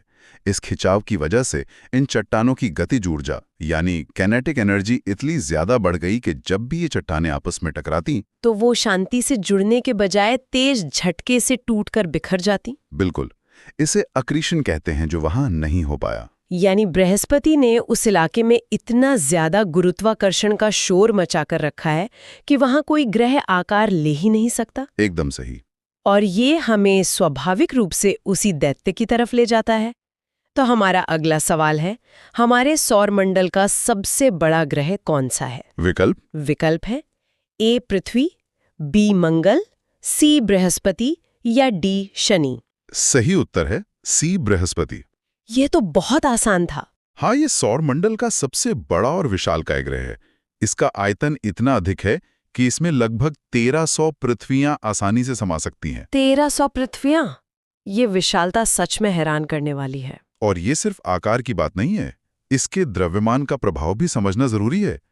अगर हम सौरमंडल के बाकी सभी ग्रहों को एक साथ मिला दें, शुक्र, शनि, पृथ्वी, मंगल, सब कुछ, तो भी बृहस्पति उन सब के कुल द्रव्यमान से 2.5 गुना ज्यादा भारी होगा। खगोल भौतिकी में इसे अक्सर एक असफल तारा या फेल्ड स्टार भी कहा जाता है। Failed star? ऐसा क्यों? क्योंकि ये उसी हाइड्रोजन और हीलियम से बना है जिससे हमारा सूर्य बना है। बस इसमें इतनी कमी रह गई कि इसका द्रव्यमान इतना नहीं हो पाया कि इसके केंद्र में तापमान और दबाव इतना बढ़ जाए कि नाभिकीय संलयन यानी न्यूक्लियर फ्यूजन शुरू हो सके। ओह, मतलब अगर ये थोड़ा और भारी होता तो आज हम 2 सूरज वाले सौर मंडल में रह रहे होते। बिल्कुल, कमाल है। अच्छा, यहाँ बात वाकई दिलचस्प हो जाती है। अगर बृहस्पति इतना भारी और विशाल है तो उसे अपनी जगह पर घूमने में बहुत ज्यादा समय लगता होगा। आप ऐसा क्यों सोचती हैं? देखिए, जैसे कोई बहुत भारी चीज होती है तो वो धीरे धीरे खिसकती है ना, लॉजिक तो यही कहता है। यहीं पर सामान्य अक्ल काम नहीं आती। अच्छा, तो चलिए इसी भ्रम को दूर करने के लिए 8वां सवाल लेते हैं। सौर मंडल में किस ग्रह को अपने अक्ष पर घूमने यानी रोटेशन में सबसे कम समय लगता है? विकल्प बता दीजिए। विकल्प है ए बुध, बी पृथ्वी, सी बृहस्पति या डी मंगल। सही उत्तर है सी, बृहस्पति। ये सच में चौंकाने वाला है। हाँ, यहाँ सबसे दिलचस्प बात यह है कि आकार में इतना विशाल होने के बावजूद बृहस्पति अपनी धुरी पर सबसे तेजी से घूमता है। इसका एक दिन लगभग 9 घंटे और 55 मिनट यानी लगभग 10 घंटे का ही होता है। हमारी पृथ्वी जो इतनी छोटी है उसे एक चक्कर लगाने में 24 घंटे लगते हैं और ये दैत्य जो 1300 गुना बड़ा है वो मात्र 10 घंटे में घूम जाता है। ऐसा कैसे संभव है? इसे समझने के लिए हमें law of conservation of angular momentum यानी कोणीय संवेग के संरक्षण के नियम को समझना होगा। कोई आसान सी उपमा देकर समझाइए। बिल्कुल। आपने आइस स्केटिंग देखी होगी? हाँ, टीवी पर देखी है। जब कोई आइस स्केटर बर्फ पर गोल गोल घूम रहा होता है और वो अपने फैले हुए हाथों को अचानक अपने सीने के करीब खींच लेता है तो क्या होता है? उसके घूमने की गति अचानक बहुत तेज हो जाती है। ठीक ऐसा ही बृहस्पति के साथ हुआ। जब सौरमंडल बन रहा था तो गैस और धूल का एक बहुत बड़ा और विशाल बादल गुरुत्वाकर्षण के कारण सिकुड़ने लगा। जैसे जैसे वो बादल सिकुड़कर बृहस्पति के रूप में सघन हुआ, ठीक उस स्केटर की तरह उसके घूमने की गति बेतहाशा बढ़ गई। बहुत ही शानदार उपमा है ये। और इस भयंकर गति का असर उसके आकार पर भी पड़ता है। बृहस्पति इतनी तेजी से लट्टू की तरह घूमता है कि केंद्रापसारक बल यानी सेंट्रीफ्यूगल फोर्स के कारण वो भूमध्य रेखा के पास से बाहर की तरफ उभर गया है और ध्रुवों से थोड़ा चपटा हो गया है। यानी वो एक परफेक्ट गोला नहीं है। नहीं है। और इसी तेज घुमाव के कारण इसके वायुमंडल में अत्यधिक हिंसक तूफान पैदा होते हैं, जिनमें से एक को हम ग्रेट रेड स्पॉट के नाम से जानते हैं। सच में कमाल की भौतिकी है ये। अब एक बात बताइए, अगर ये ग्रह इतना शक्तिशाली और विशाल है तो इसका गुरुत्वाकर्षण केवल इसे ही प्रभावित नहीं करता होगा? बिल्कुल नहीं, ये अपने आसपास के उपग्रहों को भी पूरी तरह नियंत्रित करता है। तो हमारा 9वां सवाल इसी पर है। हमारे सौर मंडल का सबसे बड़ा उपग्रह कौन सा है? विकल्प क्या है? विकल्प है ए टाइटन, बी चंद्रमा, सी गैनीमीड या डी यूरोपा। सही उत्तर है सी, गैनीमेड। यह बृहस्पति का चांद है ना? हाँ, ये बृहस्पति का सबसे बड़ा चंद्रमा है और सबसे खास बात यह है कि ये इतना विशाल है कि इसका आकार हमारे सौरमंडल के आधिकारिक ग्रह बुध से भी बड़ा है। एक मिनट, मतलब एक उपग्रह एक ग्रह से बड़ा है? बिल्कुल। ये तथ्य तो हमारे ग्रह प्रणाली के वर्गीकरण पर ही एक बड़ा सवालिया निशान लगा देता है। हाँ, ये काफी सोचने वाली बात है। मतलब सोचिए, हमारे पास एक ऐसा उपग्रह है जो आकार और आयतन में एक स्वतंत्र ग्रह से भी बड़ा है। मैंने पढ़ा है कि गैनीमीड के पास तो खुद का अपना चुंबकीय क्षेत्र भी है। एकदम सही, जो सौरमंडल के किसी अन्य चंद्रमा के पास नहीं है। लेकिन सिर्फ इसलिए कि वो सूर्य की सीधी परिक्रमा करने के बजाय बृहस्पति के गुरुत्वाकर्षण के जाल में फंसा हुआ है, उसे ग्रह का दर्जा नहीं दिया जाता। हाँ, ये दिखाता है कि अंतरिक्ष में हैसियत सिर्फ आपके आकार से नहीं बल्कि आपकी कक्षा से तय होती है। बिल्कुल सटीक बात कही आपने। और जब गुरुत्वाकर्षण और कक्षाओं के इस खेल की बात आती है तो हमारे पास इस तंत्र का एक सबसे खूबसूरत उदाहरण मौजूद है। मुझे पता है आप किस ग्रह की बात कर रही हैं। हाँ, जो हमारे आज के सफर का अंतिम सवाल भी है। सवाल है, किस ग्रह के चारों ओर बर्फ और धूल से बने स्पष्ट और विशाल छल्ले पाए जाते हैं? विकल्प है ए बृहस्पति, बी शनि, सी अरुण या डी वरुण? सही उत्तर है बी, शनि। ये तो बच्चे बच्चे को पता होता है। हाँ, शनि ग्रह अपने आसपास मौजूद बर्फ और धूल के कणों से बने अत्यंत सुंदर और स्पष्ट छल्लों के लिए जाना जाता है। मैं तो कहूंगी कि ऐसा लगता है जैसे सौरमंडल ने कोई बहुत खूबसूरत गहना पहन रखा हो। शनि के छल्ले निस्संदेह ब्रह्मांड के सबसे मनमोहक दृश्यों में से एक हैं। ये सच है, लेकिन विज्ञान में सुंदरता अक्सर हिंसक घटनाओं का परिणाम होती है। हिंसक घटनाएं मतलब? देखिए, ये छल्ले कोई ठोस संरचना नहीं है। ये असल में अरबों छोटे छोटे बर्फीले टुकड़े हैं, जिनमें कुछ रेत के कण जितने छोटे हैं और कुछ बड़े पहाड़ों जितने विशाल। तो ये छल्ले बने कैसे? इसके पीछे भौतिकी का एक बहुत ही दिलचस्प सिद्धांत है, जिसे रोश लिमिट कहा जाता है। रोश लिमिट? जरा इसे समझाइए। कल्पना कीजिए कि शनि का कोई चंद्रमा या कोई बड़ा बर्फीला धूमकेतु शनि के बहुत करीब आ गया। शनि का गुरुत्वाकर्षण उस चंद्रमा के उस हिस्से पर बहुत ज्यादा बल लगाएगा जो शनि की तरफ है, और उस हिस्से पर कम बल लगाएगा जो दूसरी तरफ है।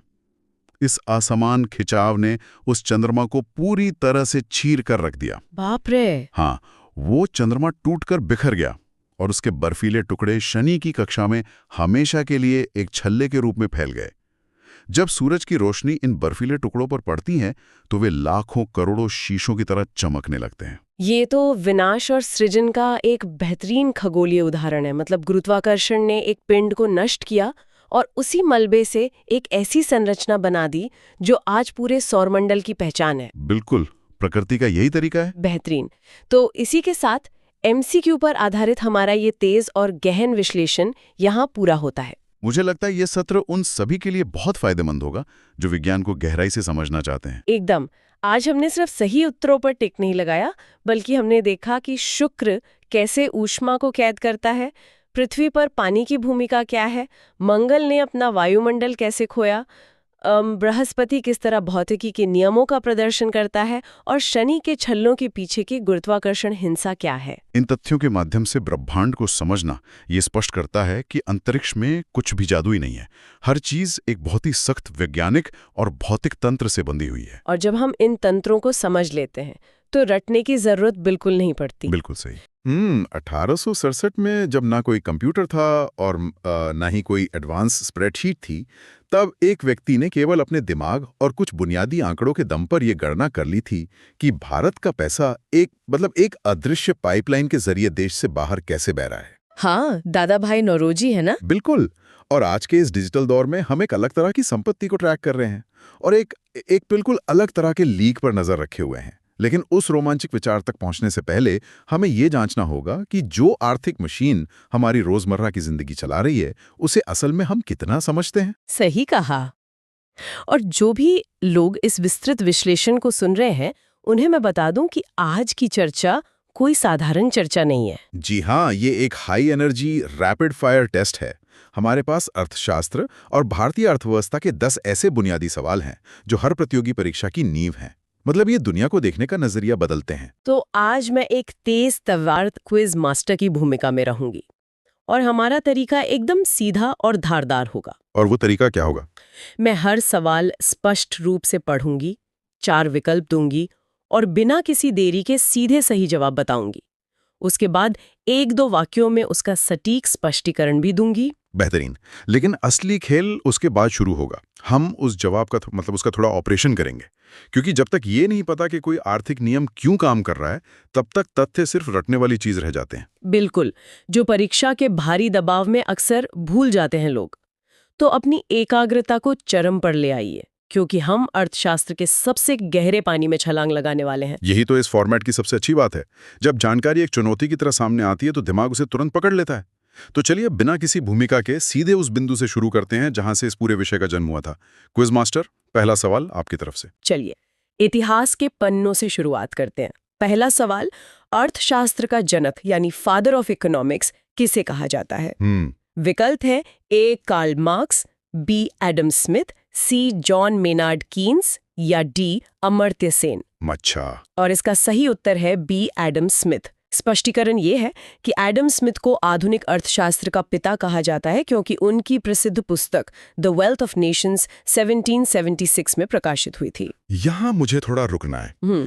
1776 का साल ऐतिहासिक है क्योंकि इसी साल अमेरिका की क्रांति भी हो रही थी। जी बिल्कुल। लेकिन अर्थशास्त्र की दुनिया में स्मिथ ने ऐसा क्या लिख दिया था जिसे वैचारिक क्रांति मान लिया गया? मतलब कार्ल मार्क्स या कीन्स ने भी तो बहुत बड़े सिद्धांत दिए थे, है ना? फिर स्मिथ ही जनक क्यों कहलाए? बहुत ही शानदार सवाल है। स्मिथ से पहले दुनिया ये मानती थी कि किसी देश की अमीरी इस बात पर निर्भर करती है कि उसके पास कितना सोना या चांदी इकट्ठा है।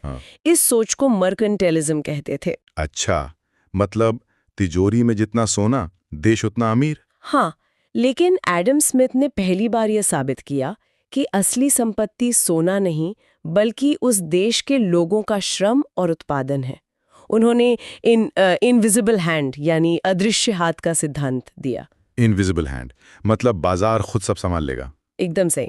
उन्होंने समझाया कि जब लोग अपने खुद के स्वार्थ के लिए काम करते हैं, जैसे एक बेकर इसलिए रोटी नहीं बनाता कि उसे समाज सेवा करनी है बल्कि मुनाफा कमाना है, तो अनजाने में ही वो पूरे समाज की भलाई कर रहा होता है। अरे वाह, मतलब बाजार अपने आप को खुद संतुलित कर लेता है। जी, इसी मुक्त बाजार की अवधारणा ने उन्हें जनक बना दिया। तो इसी संतुलन को समझने के लिए हमें उस ताकत को समझना होगा जो इस बाजार को चलाती है।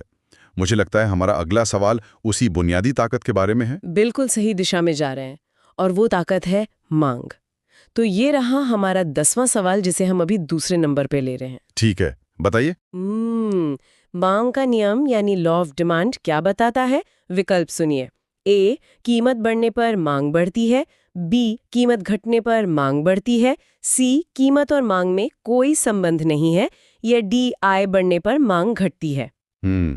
इसका सही जवाब है बी, कीमत घटने पर मांग बढ़ती है। इसका स्पष्टीकरण ये है कि जब बाकी चीजें समान रहें तो किसी वस्तु की कीमत घटने पर उसकी मांग बढ़ जाती है और कीमत बढ़ने पर मांग घट जाती है। इसे तो हम सब हर रोज अपनी आंखों के सामने देखते हैं। जैसे ही ई-कॉमर्स वेबसाइट्स पर दिवाली सेल आती है ना, महंगे फोन की कीमत गिरती है और उसकी मांग अचानक रॉकेट की तरह आसमान छूने लगती है। बिल्कुल, एकदम सटीक एनालॉजी है। लेकिन इसके पीछे का मनोवैज्ञानिक कारण क्या है? इंसान का दिमाग इस तरह से क्यों काम करता है? इसके पीछे जो मैकेनिज्म काम करता है उसे अर्थशास्त्र में डिमिनिशिंग मार्जिनल यूटिलिटी यानी ह्रासमान सीमांत उपयोगिता कहते हैं। ये थोड़ा तकनीकी हो गया। आसान भाषा में क्या होगा इसका मतलब? इसे ऐसे समझें कि जब आप किसी चीज के लिए ज्यादा पैसा देते हैं तो आप उससे बहुत ज्यादा संतुष्टि की उम्मीद करते हैं, लेकिन जब कीमत कम होती है तो उस वस्तु से मिलने वाली संतुष्टि उसकी कीमत के मुकाबले बहुत ज्यादा लगने लगती है। अच्छा, मतलब उपभोक्ता को लगता है कि उसे वैल्यू फॉर मनी मिल रहा है। हाँ, इसीलिए कीमत गिरते ही ऐसे लोग भी बाजार में आ जाते हैं जो पहले उस वस्तु को नहीं खरीद रहे थे, और इससे कुल मांग बढ़ जाती है। क्या गजब की बात है। अगर मांग और उपभोक्ता का व्यवहार इस तरह से काम करता है तो फिर इस पूरे व्यवहार को एक राष्ट्रीय स्तर पर मतलब एक देश के लेवल पर कैसे नियंत्रित किया जाता है? यही तो सबसे बड़ी चुनौती है किसी भी सरकार के लिए। कोई भी देश ये कैसे तय करता है कि उसके बाजार में सिर्फ स्वार्थ ना हो बल्कि समाज का भी भला हो? शायद यहीं से अर्थव्यवस्था के ढांचे का जन्म होता है। आपने बिल्कुल सही तार जोड़ा है, और यही हमें हमारे अगले सवाल पर ले जाता है। सवाल नंबर 5 जी। मिश्रित अर्थव्यवस्था यानी मिक्स्ड इकोनॉमी का क्या अर्थ है? आपके विकल्प हैं ए, सिर्फ सरकारी क्षेत्र, बी, सिर्फ निजी क्षेत्र, सी, सरकारी और निजी क्षेत्रों का एक साथ होना, या डी, कृषि और उद्योग दोनों का विकास। इसका सही जवाब है सी, सरकारी और निजी क्षेत्रों का एक साथ होना। स्पष्टीकरण, भारत एक मिश्रित अर्थव्यवस्था है जहां देश के विकास में सरकारी और प्राइवेट दोनों सेक्टर मिलकर योगदान देते हैं। इसे समझने के लिए मैं एक बहुत दिलचस्प एनालॉजी देना चाहूंगा। अक्सर लोग अर्थव्यवस्था को एक संतुलित भोजन की थाली से जोड़ते हैं, लेकिन मुझे लगता है कि मिश्रित अर्थव्यवस्था असल में एक हाइब्रिड कार की तरह है। हाइब्रिड कार वो कैसे? देखिए, इस कार में 2 इंजन हैं। जो निजी क्षेत्र है वो इस कार का हाई स्पीड इलेक्ट्रिक मोटर है। वो तेजी से एक्सेलरेट करता है, उसमें बहुत ज्यादा इनोवेशन है और वो मुनाफे की तेज रफ्तार देता है। बिल्कुल। लेकिन जब सड़क खराब हो या ढलान हो तब हमें एक भरोसेमंद और भारी भरकम कंबशन इंजन की जरूरत होती है। ये इंजन हमारा सरकारी क्षेत्र है। क्या बात है, ये सुनिश्चित करता है कि जब बाजार में कोई बड़ा संकट आए तो देश की गाड़ी न रुके। ये तुलना बेहद सटीक है। देखिए 1947 में जब भारत आजाद हुआ तो हमारे पास बहुत कम पूंजी थी। अगर हम सब कुछ इलेक्ट्रिक मोटर यानी निजी क्षेत्र पर छोड़ देते तो वे सिर्फ वहां निवेश करते जहां मुनाफा था। जैसे कपड़े या साबुन की फैक्ट्रियां हैं ना। हाँ, वे भारी बुनियादी ढांचा, बांध या स्टील प्लांट नहीं लगाते क्योंकि उनमें बहुत पैसा और समय लगता है। और अगर सब कुछ सरकार पे छोड़ देते तो? अगर हम सब कुछ सरकारी इंजन पर छोड़ देते जैसे सोवियत संघ ने किया था तो नवाचार और प्रतियोगिता खत्म हो जाती। इसलिए हमने दोनों को मिलाकर एक बेहतरीन संतुलन बनाया। लेकिन इस हाइब्रिड कार को चलाने के लिए जो सबसे बुनियादी ईंधन चाहिए वो कहाँ से आता है? उस ईंधन का जवाब हमारे तीसरे सवाल में है। ध्यान दें। जी है। सवाल नंबर 3, कृषि और पशुपालन अर्थव्यवस्था के किस क्षेत्र के अंतर्गत आते हैं? विकल्प है ए प्राथमिक क्षेत्र, बी द्वितीय क्षेत्र, सी तृतीय क्षेत्र या डी चतुर्थ क्षेत्र। इसका सही उत्तर है ए प्राथमिक क्षेत्र।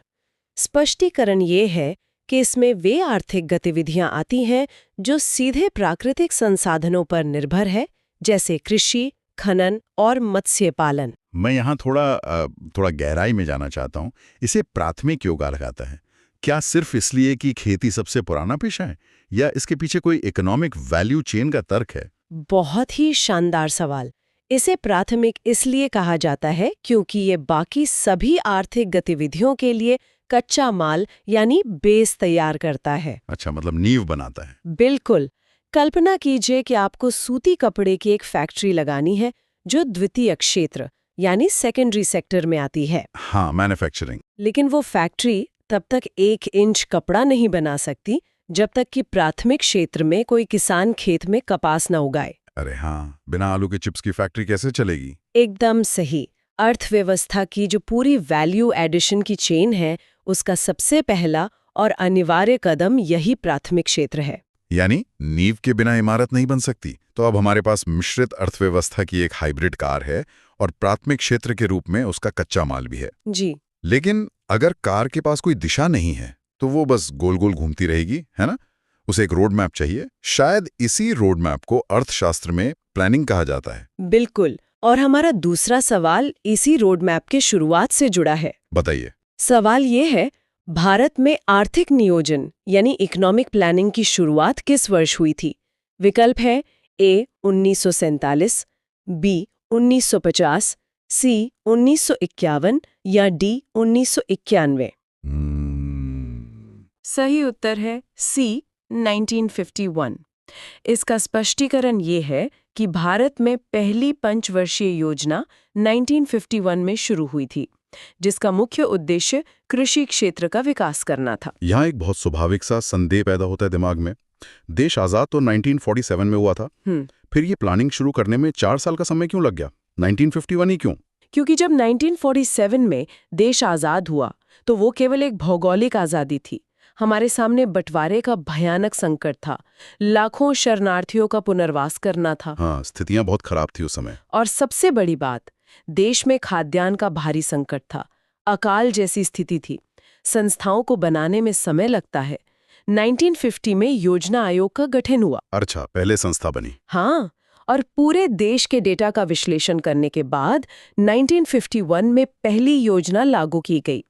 इसीलिए इस पहली योजना का पूरा फोकस सिर्फ इस बात पर था कि कैसे भी करके देश को अनाज के मामले में आत्मनिर्भर बनाया जाए, ताकि हमें भोजन के लिए विदेशी जहाजों का उनका इंतजार न करना पड़े। बिल्कुल सही। क्या बात है। 1951 में एक ऐसा सिस्टम बना जो अगले कई दशकों तक देश की किस्मत लिखता रहा।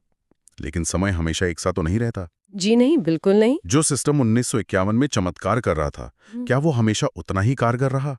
मुझे लगता है चौथे सवाल में इसका जवाब छिपा है। एकदम सही पहचाना आपने। बदलाव प्रकृति और अर्थव्यवस्था दोनों का नियम है। चौथा सवाल है, नीति आयोग का गठन किस संस्था के स्थान पर किया गया था? आपके विकल्प हैं ए वित्त आयोग, बी योजना आयोग, सी राष्ट्रीय विकास परिषद या D reserve bank of India. हाँ, इसका सही उत्तर है बी योजना आयोग। स्पष्टीकरण 1 जनवरी 2015 को भारत सरकार ने योजना आयोग को खत्म करके विकास के लिए एक नए थिंक टैंक नीति आयोग की स्थापना की। यहाँ एक बड़ा वैचारिक सवाल उठता है। योजना आयोग ने 65 साल तक देश को चलाया, बड़े बड़े बांध बनाए, हरित क्रांति की नींव रखी। जी। फिर अचानक ऐसा क्या हुआ कि चलती हुई मशीन को ही उखाड़ फेंकना पड़ा? अगर हमें सिर्फ तेज विकास चाहिए था तो हम उसी में बदलाव कर सकते थे। इसे एक थिंक टैंक में बदलने की क्या जरूरत आन पड़ी? ये आज की चर्चा का सबसे महत्वपूर्ण नीतिगत पहलू है। देखिए, योजना आयोग जिस मॉडल पर काम करता था उसे टॉप डाउन अप्रोच कहते हैं। टॉप डाउन मतलब ऊपर से नीचे? हाँ, यानी दिल्ली के वातानुकूलित कमरों में कुछ विशेषज्ञ बैठते थे और पूरे देश के लिए एक ही जैसी योजना बना देते थे। वही योजना केरल पर लागू होती थी और वही बिहार पर। अरे लेकिन दोनों राज्यों की जरूरतें तो बिल्कुल अलग हैं। यही तो बात है। 2015 तक आते आते भारत की अर्थव्यवस्था बेहद जटिल और विशाल हो चुकी थी। अब वन साइज फिट्स ऑल वाली नीति काम नहीं कर रही थी। मतलब एक ही शर्ट सबको फिट नहीं आ सकती। बिल्कुल। नीति आयोग को इसलिए लाया गया ताकि वो सहकारी संघवाद यानी कोऑपरेटिव फेडरलिज्म पर काम करे। ये राज्यों को निर्देश नहीं देता बल्कि उनके भूगोल और संसाधनों के हिसाब से रणनीति बनाता है। अच्छा, तो योजना आयोग धन बांटता था और नीति आयोग सिर्फ विचार और नीतियां बांटता है। एकदम सही समझे आप। मतलब ये केंद्रीकृत नियंत्रण से निकलकर एक लोकतांत्रिक सोच की तरफ कदम था। लेकिन चाहे योजना आयोग हो या नीति आयोग, कोई भी योजना बिना पैसे के जमीन पर नहीं उतर सकती। बिना पैसे के तो कुछ नहीं हो सकता। और अर्थव्यवस्था में पैसा नापने का सबसे बड़ा तरीका क्या है? राष्ट्रीय आय। यही हमारा 7वां सवाल है, जो ऐतिहासिक भी है और आर्थिक भी। बताइए। सवाल है, भारत में राष्ट्रीय आय यानी नेशनल इनकम का आकलन सबसे पहले किसने किया था? आपके विकल्प हैं ए. सरदार वल्लभ भाई पटेल, बी. जवाहरलाल नेहरू, सी. VKRV राव या डी. दादा भाई नौरोजी। सही जवाब है डी. दादा भाई नौरोजी। स्पष्टीकरण ये है कि उन्होंने 1867-68 में सबसे पहले राष्ट्रीय आय का आकलन किया और ड्रेन ऑफ वेल्थ यानी धन निष्कासन की प्रसिद्ध थ्योरी भी दी। यही वो बिंदु है जिसका जिक्र हमने एकदम शुरुआत में किया था। 1867 में जब अंग्रेजों का शासन अपने चरम पर था, हाँ, तब दादा भाई नौरोजी ने एक डॉक्टर की तरह ये डायग्नोसिस किया था कि कैसे भारत का पैसा कच्चे माल और सैन्य खर्चों के नाम पर चुपचाप ब्रिटेन भेजा जा रहा है। जी, उन्होंने अनुमान लगाया था कि उस समय प्रति व्यक्ति आय सिर्फ 20 रुपए सालाना थी। बाप रे, सिर्फ 20 रुपए? उन्होंने बता दिया था कि हमारे शरीर से खून कहाँ रिस रहा है। बिल्कुल, और किसी भी अर्थव्यवस्था को सबसे ज्यादा नुकसान इस रिसाव या लीकेज से ही होता है, चाहे वो देश के बाहर जा रहा हो या देश के अंदर ही खराब नीतियों की वजह से हो रहा हो। और इसी आंतरिक रिसाव को रोकने के लिए टैक्स प्रणाली में, मतलब टैक्स सिस्टम में सबसे बड़ा सुधार किया गया। जी, और ये हमारा छठा सवाल है। सुनिए, GST यानी गुड्स एंड सर्विसेज टैक्स किस प्रकार का कर है? विकल्प है ए. प्रत्यक्ष कर, बी. अप्रत्यक्ष कर, सी. संपत्ति कर या डी. निगम कर। सही उत्तर है बी. अप्रत्यक्ष कर। ठीक है। स्पष्टीकरण ये वस्तुओं और सेवाओं की आपूर्ति पर लगने वाला अप्रत्यक्ष कर है, जिसने कई पुराने इनडायरेक्ट टैक्सेस को रिप्लेस कर दिया है। मुझे प्रत्यक्ष और अप्रत्यक्ष का अंतर बहुत दिलचस्प लगता है। जो टैक्स हम सीधे अपनी सैलरी पर देते हैं वो प्रत्यक्ष है। हाँ, इनकम टैक्स। लेकिन जब हम एक साबुन खरीदते हैं और उस पर जो टैक्स छुपा होता है वो अप्रत्यक्ष है। एकदम सही। लेकिन क्या सिर्फ एक नया टैक्स नाम रख देने से अर्थव्यवस्था बदल जाती है? GST के पीछे का असली मैकेनिज्म क्या है जिसने इसे इतना क्रांतिकारी बना दिया? इसका मैकेनिज्म कैस्केडिंग इफेक्ट को खत्म करने में छिपा है। कैस्केडिंग इफेक्ट, ये क्या होता है? आसान भाषा में कर के ऊपर कर लगना। GST से पहले भारत में जब कोई सामान एक राज्य से दूसरे राज्य में जाता था तो चुंगी लगती थी, सेल्स टैक्स लगता था, एक्साइज ड्यूटी लगती थी। मतलब हर कदम पर टैक्स। हाँ, इसे ऐसे समझिए कि एक नदी बह रही है, लेकिन हर 10 किलोमीटर पर कोई उस पर छोटा सा बांध बनाकर पानी रोक रहा है। अरे बाप रे, इससे तो रफ्तार बिल्कुल कम हो जाएगी। वही तो, GST ने उन सभी छोटे बांधों को तोड़ दिया। इसने इनपुट टैक्स क्रेडिट का एक सिस्टम बनाया जिससे पूरी सप्लाई चेन में पारदर्शिता आई। भारत पहली बार आर्थिक रूप से एक सिंगल मार्केट बना। मतलब दादा भाई नौरोजी ने भारी ड्रेन ऑफ वेल्थ को पकड़ा था और जीएसटी ने देश के अंदर होने वाले टैक्स के ड्रेन को रोककर सिस्टम को पारदर्शी बना दिया। बिल्कुल सटीक विश्लेषण। तो अब हम अर्थव्यवस्था के इंजन, ईंधन और सड़क तीनों को समझ चुके हैं। अब बारी है उस ड्राइवर की जो इस पूरे सिस्टम को मॉनिटर करता है। वो ड्राइवर है हमारा केंद्रीय बैंक, और यही है हमारा 8वां सवाल। चलिए देखते हैं ड्राइवर साहब के बारे में। सवाल है, रिजर्व बैंक ऑफ इंडिया यानी आरबीआई का राष्ट्रीयकरण किस वर्ष हुआ था? आपके विकल्प है ए 1935, बी 1947, सी 1949 या डी 1969। हाँ, जवाब है सी 1949। स्पष्टीकरण, आरबीआई की स्थापना 1 अप्रैल 1935 को हुई थी, लेकिन इसका राष्ट्रीयकरण स्वतंत्रता के बाद 1 जनवरी 1949 को किया गया।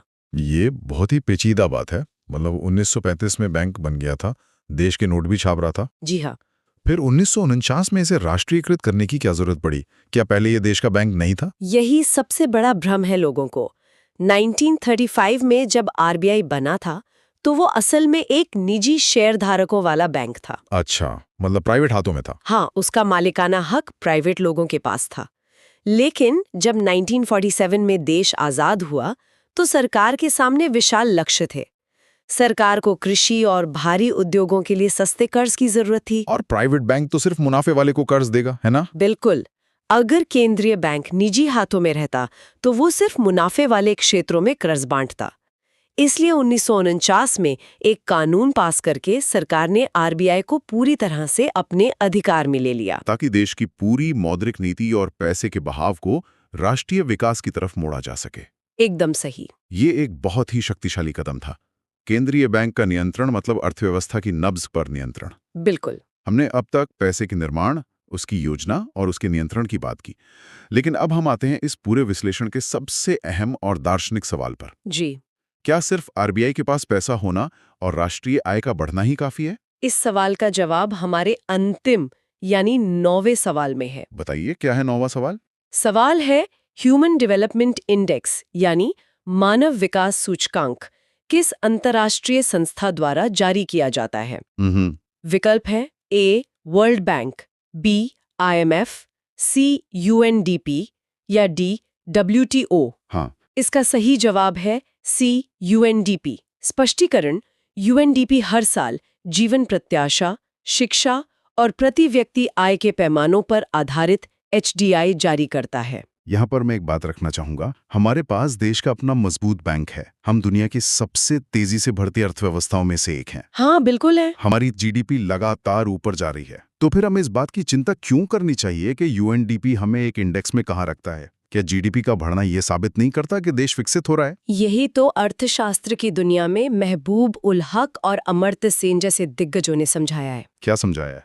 कि जीडीपी केवल ये बताती है कि देश के पास कितनी धन दौलत है, लेकिन एचडीआई ये बताता है कि उस धन दौलत से इंसान का जीवन कितना बेहतर हुआ है। अच्छा, मतलब पैसे का असर क्या हो रहा है? हाँ, मान लीजिए किसी देश में तेल के बड़े कुएं मिल जाएं, तो उसकी जीडीपी रातों रात आसमान छू लेगी। बिल्कुल, एकदम अमीर हो जाएंगे। लेकिन अगर वहाँ की स्वास्थ्य सेवाएं इतनी खराब हैं कि लोग 50 साल की उम्र में मर रहे हैं और बच्चे स्कूल नहीं जा रहे हैं, तो क्या उस देश को विकसित कहा जाएगा? नहीं, बिल्कुल नहीं। इसीलिए एचडीआई की जरूरत है। असली विकास वो है जहाँ एक स्वस्थ शरीर हो, एक शिक्षित दिमाग हो और एक सम्मानजनक जीवन स्तर हो। पैसा सिर्फ एक टूल है, असली प्रोडक्ट तो एक बेहतर इंसान बनाना है। क्या अद्भुत विचार है। पैसा सिर्फ एक टूल है, असली विकास इंसान का होता है। जो भी सुनने वाले इस विस्तृत विश्लेषण से जुड़े हैं, उन्होंने देखा होगा कि आज हमने जिस रफ्तार और गहराई के साथ इन 10 सवालों का विश्लेषण किया है, उसने वाकई अर्थशास्त्र के एक-एक पुर्जे को खोलकर सामने रख दिया है। जी हाँ, एडम स्मिथ की किताब से लेकर यूएनडीपी के मानव विकास सूचकांक तक इन 10 सवालों ने पूरी भारतीय अर्थव्यवस्था का एक नक्शा खींच दिया है। 1951 की पहली पंचवर्षीय योजना की मजबूरियों से लेकर नीति आयोग के विकेंद्रीकृत विचारों तक। बिल्कुल। जब हम इन सभी कड़ियों को एक साथ जोड़ते हैं, तो अर्थव्यवस्था सिर्फ कुछ आंकड़ों का खेल नहीं रह जाती। एकदम सही। और इस क्विज स्टाइल फॉर्मेट की तो बात ही अलग है। कैसे प्रश्न और उत्तर के सीधे वार से चीजें तेजी से याद होती हैं, दिमाग की बत्ती जल जाती है। हाँ, जो भी इस कहानी के क्यों और कैसे को समझ लेता है, उसके लिए आर्थिक नीतियां कभी उबाऊ नहीं हो सकती। तो बिल्कुल, जरा सोचने वाली बात है कि भारत के एक प्राचीन मंदिर में पत्थर के ऐसे विशाल पहिए लगे हैं जो बिना किसी बैटरी के या आधुनिक तकनीक के आज की डिजिटल घड़ियों से भी ज्यादा सटीक समय बता सकते हैं। बिल्कुल। या फिर मतलब एक ऐसे समय की कल्पना कीजिए जब बिना किसी इंटरनेट या पीआर एजेंसी के एक भारतीय कवि की कुछ पंक्तियों ने पूरी दुनिया के साहित्यकारों को झकझोर कर रख दिया था। और उन्हें नोबेल पुरस्कार तक ले गया। हाँ, एग्जैक्टली। तो ये सिर्फ बिखरे हुए तथ्य नहीं हैं। सही कहा। अक्सर प्रतियोगी परीक्षाओं की तैयारी करते समय ऐसा लगता है कि स्टैटिक जीके या सामान्य ज्ञान सिर्फ रट्टा मारने के लिए बनाए गए नीरस आंकड़ों का एक पहाड़ है।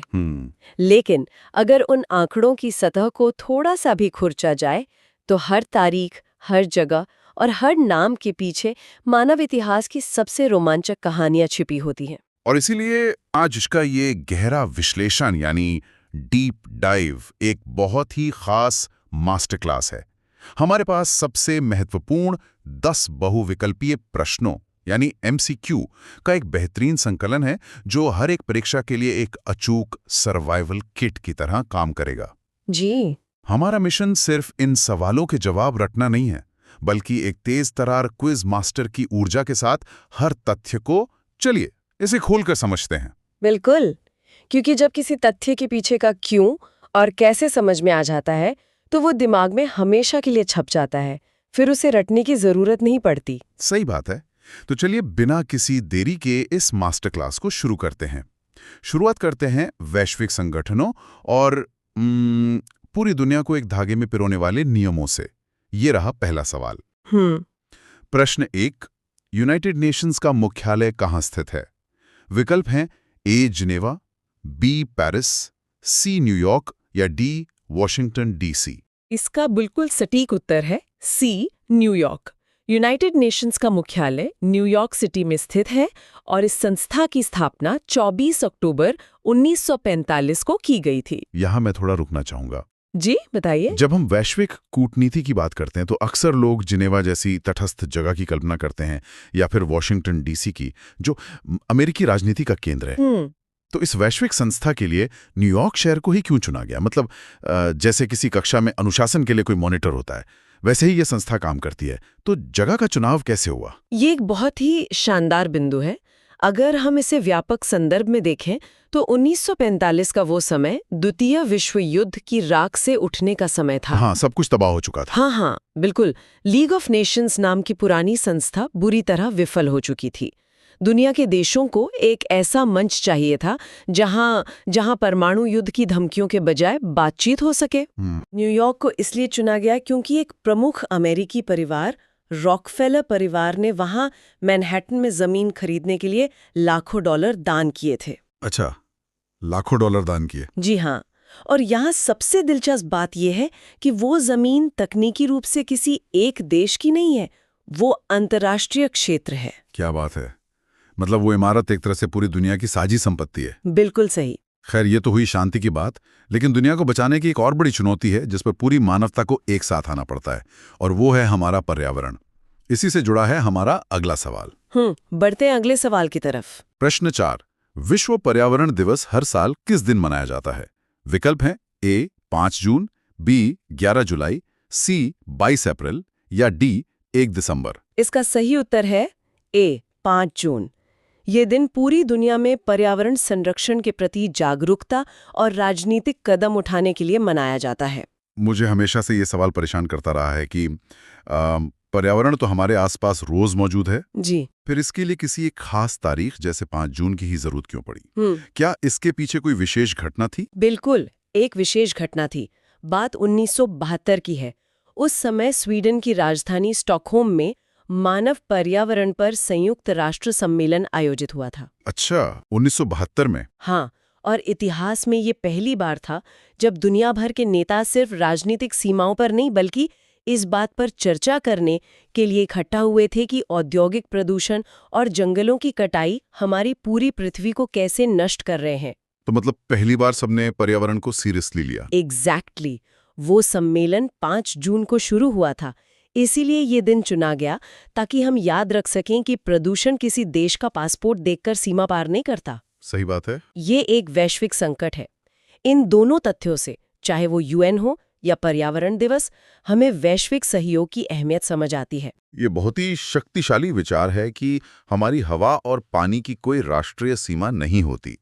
अब इस वैश्विक मंच से आगे बढ़कर हम भारत की उन महान उपलब्धियों की ओर चलते हैं जिन्होंने विज्ञान और साहित्य के क्षेत्र में दुनिया में अपना लोहा मनवाया। बिल्कुल। विज्ञान की बात हो और अंतरिक्ष की बात ना आए, ऐसा हो नहीं सकता। ये रहा हमारा अगला सवाल। प्रश्न 10। इंडियन स्पेस रिसर्च ऑर्गेनाइजेशन यानी इसरो की स्थापना किस वर्ष हुई थी? विकल्प हैं ए 1958, बी 1969, सी 1972 या डी 1980। इसका स्पष्ट उत्तर है बी 1969। 15 अगस्त 1969 को विक्रम साराभाई के अथक प्रयासों से इसरो की स्थापना की गई थी। उन्हें भारत के अंतरिक्ष कार्यक्रम का जनक भी माना जाता है। ये तथ्य मुझे हमेशा हैरान करता है। मतलब 1969 वही साल था जब अमेरिका का अपोलो 11 मिशन चांद पर पहुंच रहा था। बिल्कुल। उनके पास अरबों डॉलर का बजट था और हम, एक विकासशील देश, उसी साल अपना अंतरिक्ष संगठन बना रहे थे। क्या उस समय भारत के लिए ये एक बहुत बड़ा जोखिम नहीं था? यही तो विक्रम साराभाई की दूरदृष्टि थी। जब आलोचक कह रहे थे कि जो देश अपने लोगों का पेट भरने के लिए संघर्ष कर रहा है, उसे अंतरिक्ष में पैसा क्यों बर्बाद करना चाहिए? हाँ, ये सवाल तो उठना लाजमी था। तब साराभाई का जवाब बहुत स्पष्ट था। उन्होंने कहा था कि हम विकसित देशों के साथ चांद पर पहुंचने की होड़ नहीं कर रहे हैं, हम अंतरिक्ष तकनीक का इस्तेमाल आम इंसान की जिंदगी सुधारने के लिए करेंगे। क्या बात है। मौसम की सटीक भविष्यवाणी से किसानों की फसल बचाना, दूर दराज के गांवों में संचार और शिक्षा पहुंचाना, ये उनका मुख्य उद्देश्य था। और ये कितनी खूबसूरत बात है कि इसकी शुरुआत 15 अगस्त के दिन, यानी हमारी आज़ादी के दिन हुई। सच में ये सोच अपने आप में किसी चमत्कार से कम नहीं है। और जिस तरह विज्ञान में भारत ने अपनी नींव इतनी मजबूत रखी, साहित्य में भी हमारी जड़ें बहुत गहरी रही हैं। चलते हैं हमारे अगले सवाल पर। जी। प्रश्न 6। नोबेल प्राइज प्राप्त करने वाले पहले भारतीय कौन थे? विकल्प हैं ए सीवी रमन, बी रविंद्रनाथ टैगोर, सी मदर टेरेसा या डी अमर्त्य सेन। सही उत्तर है बी रविंद्रनाथ टैगोर। उन्हें 1913 में उनके प्रसिद्ध कविता संग्रह गीतांजलि के लिए साहित्य का नोबेल पुरस्कार प्रदान किया गया था। यहाँ पर थोड़ा ठहरकर सोचने की जरूरत है। 1913 का समय, उस वक्त कोई डिजिटल मीडिया नहीं था। कोई इंटरनेट नहीं था। बिल्कुल।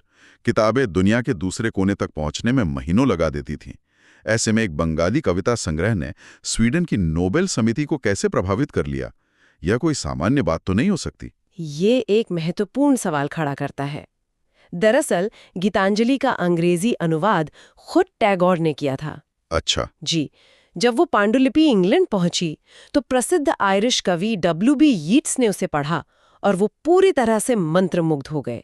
उन्होंने ही उस किताब की प्रस्तावना लिखी थी। अरे वाह, यीट्स ने खुद प्रस्तावना लिखी। हाँ, और उस समय यूरोप प्रथम विश्व युद्ध के मुहाने पर खड़ा था। हर तरफ बस तनाव था। ऐसे में गीतांजलि की आध्यात्मिक शांति, उसकी दार्शनिक गहराई और प्रकृति के साथ जुड़ाव ने पश्चिमी पाठकों को वो सुकून दिया जिसकी उन्हें सख्त जरूरत थी। तो समय भी एकदम सही था। बिल्कुल। यह सिर्फ एक किताब की जीत नहीं थी, ये पूरब के दर्शन की पश्चिम पर एक बहुत बड़ी सांस्कृतिक विजय थी। अद्भुत। चलिए इसे खोलकर समझते हैं कि साहित्य की इसी रचनात्मकता का सीधा संबंध हमारी जमीन, हमारी कला और हमारी प्राचीन संस्कृति से है। जी। जो चीज शब्दों में व्यक्त नहीं होती, वो कला और वास्तुकला में दिखाई देती है। इसी से जुड़ा है हमारा अगला सवाल। प्रश्न 5। कुचिपुड़ी किस भारतीय राज्य का शास्त्रीय नृत्य है? विकल्प हैं ए तमिलनाडु, बी केरल, सी आंध्र प्रदेश या डी कर्नाटक। इसका सही उत्तर है सी आंध्र प्रदेश। कुचिपुड़ी भारत के 8 प्रमुख शास्त्रीय नृत्यों में से एक है और इसकी उत्पत्ति आंध्र प्रदेश के एक विशिष्ट क्षेत्र से हुई है। आमतौर पर यह धारणा है कि जितने भी शास्त्रीय कला रूप हैं, वे बड़े बड़े राजाओं के दरबारों में, महलों के भीतर पैदा हुए होंगे। क्या कुचिपुड़ी के साथ भी ऐसा ही है? यहाँ सबसे दिलचस्प बात यह है कि कुचिपुड़ी का जन्म किसी शाही महल में नहीं, बल्कि कुचेलपुरम नाम के एक छोटे से गांव में हुआ था। अच्छा, एक छोटे से गांव से? जी हाँ।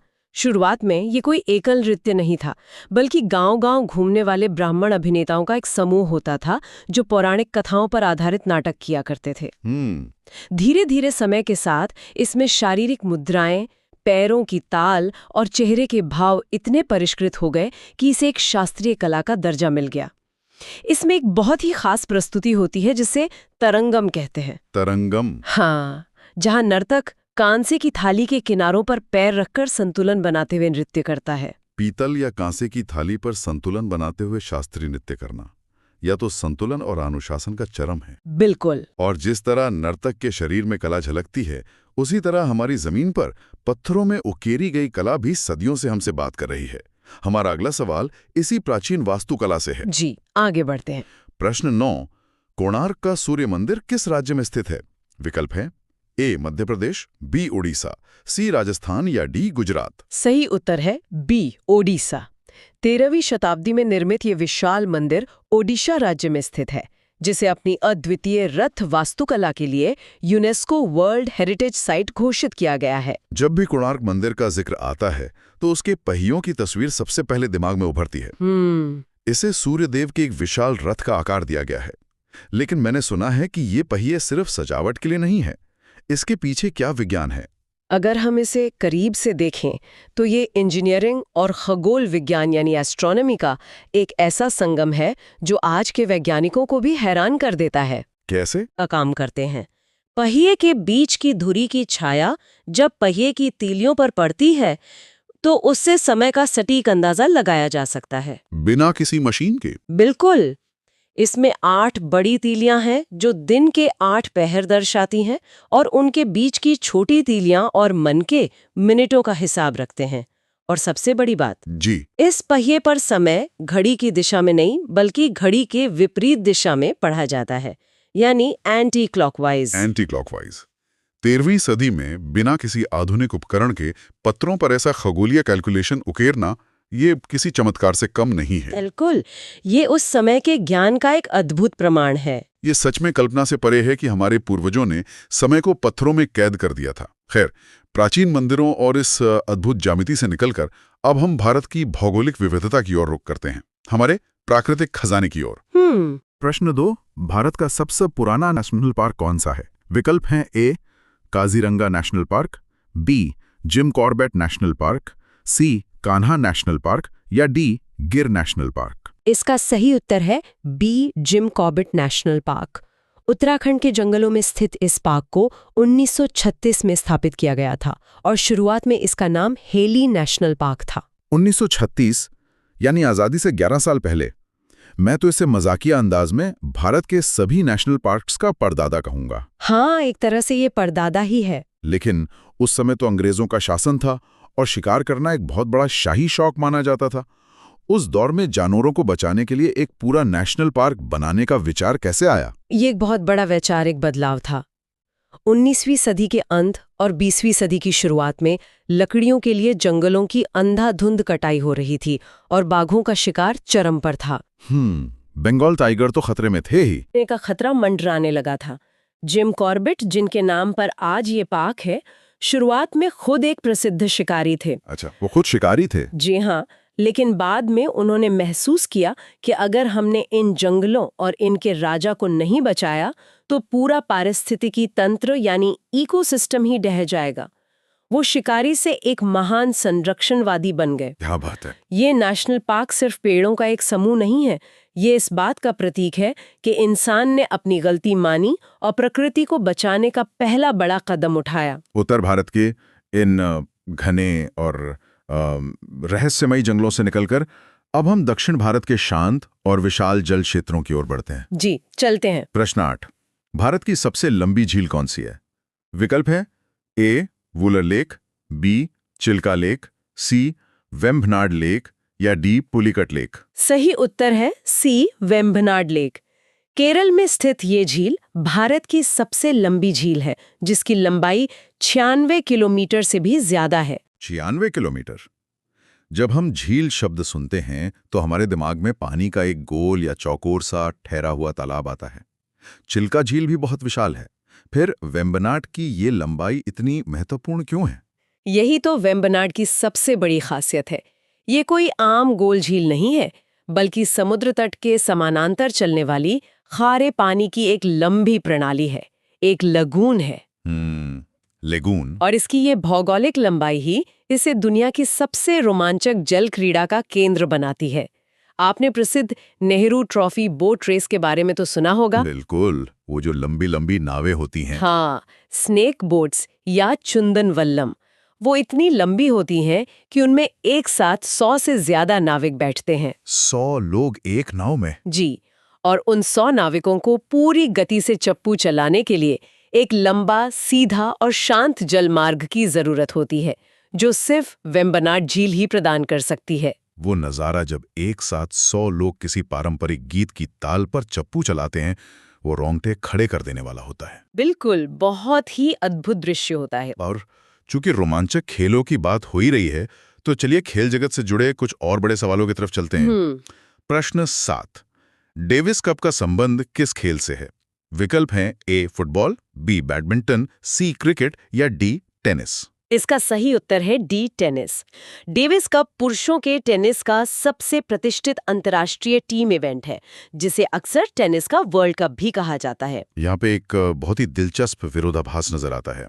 मतलब टेनिस तो मूल रूप से एक व्यक्तिगत खेल है, इंडिविजुअल स्पोर्ट है। जी बिल्कुल। इसमें खिलाड़ी अपनी रैंकिंग और अपने करियर के लिए अकेले कोर्ट पर उतरता है। फिर एक व्यक्तिगत खेल में इस टीम इवेंट का इतना बड़ा रुतबा कैसे बन गया?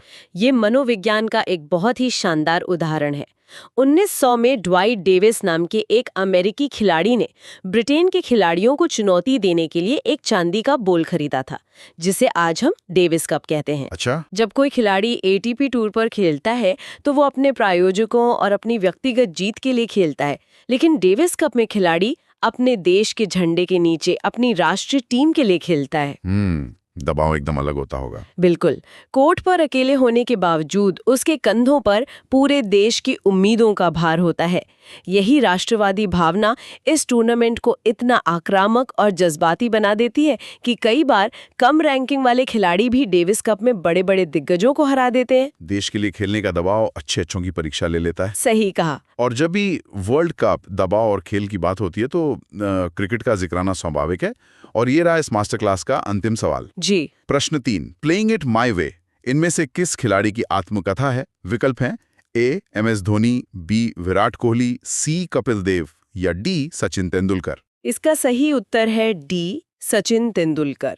यह किताब क्रिकेट के इतिहास के सबसे महान बल्लेबाजों में से एक सचिन तेंदुलकर के जीवन और उनके 24 साल के लंबे करियर का विस्तृत दस्तावेज है। सचिन तेंदुलकर को तो भारत में भगवान की तरह पूजा जाता है। उनके हर शतक, हर मैच का रिकॉर्ड इंटरनेट पर मौजूद है। फिर इस आत्मकथा को पढ़ने का क्या महत्व है? ये हमें ऐसा क्या नया बताती है?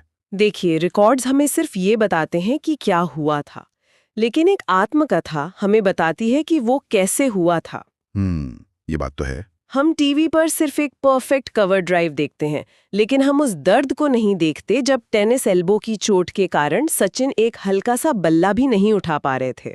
वो दौर उनके लिए बहुत मुश्किल था। बिल्कुल। हम 1 अरब लोगों की उम्मीदों का वो मानसिक दबाव नहीं देख पाते जो स्टेडियम में उतरते समय उनके दिमाग में चल रहा होता था। एक आत्मकथा इतिहास का एक प्राथमिक स्रोत यानी प्राइमरी सोर्स होती है। जी। यह हमें सिखाती है कि एक चैंपियन सिर्फ अपनी प्रतिभा से नहीं बनता, बल्कि अपनी कमजोरियों और अपने दर्द पर जीत हासिल करके बनता है। ये बहुत ही गहराई वाली बात है। आज का हमारा ये खास गहरा विश्लेषण अब अपने अंतिम पड़ाव पर है। सुनने वालों के लिए ये समझना बहुत जरूरी है कि आज हमने जो 10 बहुविकल्पीय प्रश्न देखे, वो सिर्फ किसी परीक्षा के OMR शीट में काले किए जाने वाले गोले नहीं हैं। बिल्कुल नहीं। इन 10 सवालों के जरिए हमने ये समझा कि कैसे द्वितीय विश्व युद्ध की राख से शांति का जन्म हुआ, कैसे एक विकासशील देश ने साइकिल पर रॉकेट के पुर्जे ढोकर अंतरिक्ष की ऊंचाइयों को छुआ। हाँ। और कैसे 13वीं सदी के शिल्पकारों ने पत्थरों को समय की धड़कन में बदल दिया। इतिहास, भूगोल, कला और विज्ञान आपस में बहुत गहराई से जुड़े हुए हैं। और आज के इस विश्लेषण का अंत एक बहुत ही रोमांचक विचार के साथ करते हैं। जी। आज हम जो खबरें पढ़ रहे हैं, आर्टिफिशियल इंटेलिजेंस का आना, जलवायु परिवर्तन के नए समझौते या फिर मंगल ग्रह पर जाने की तैयारियां, जरा सोचिए, आने वाले 50 या 100 सालों के बाद क्या ये सब भी आने वाली पीढ़ियों के लिए किसी परीक्षा का स्टैटिक जीके बन जाएंगे? बिल्कुल, आज का धड़कता हुआ वर्तमान ही कल का स्टैटिक जीके है। बस नजरिया बदलने की जरूरत है। इसी विचार के साथ आज के इस गहरे विश्लेषण में बस इतना ही। सीखते रहिए और हर सामान्य लगने वाले तथ्य के पीछे छिपी हुई असामान्य कहानी को खोजने की जिज्ञासा बनाए रखिए।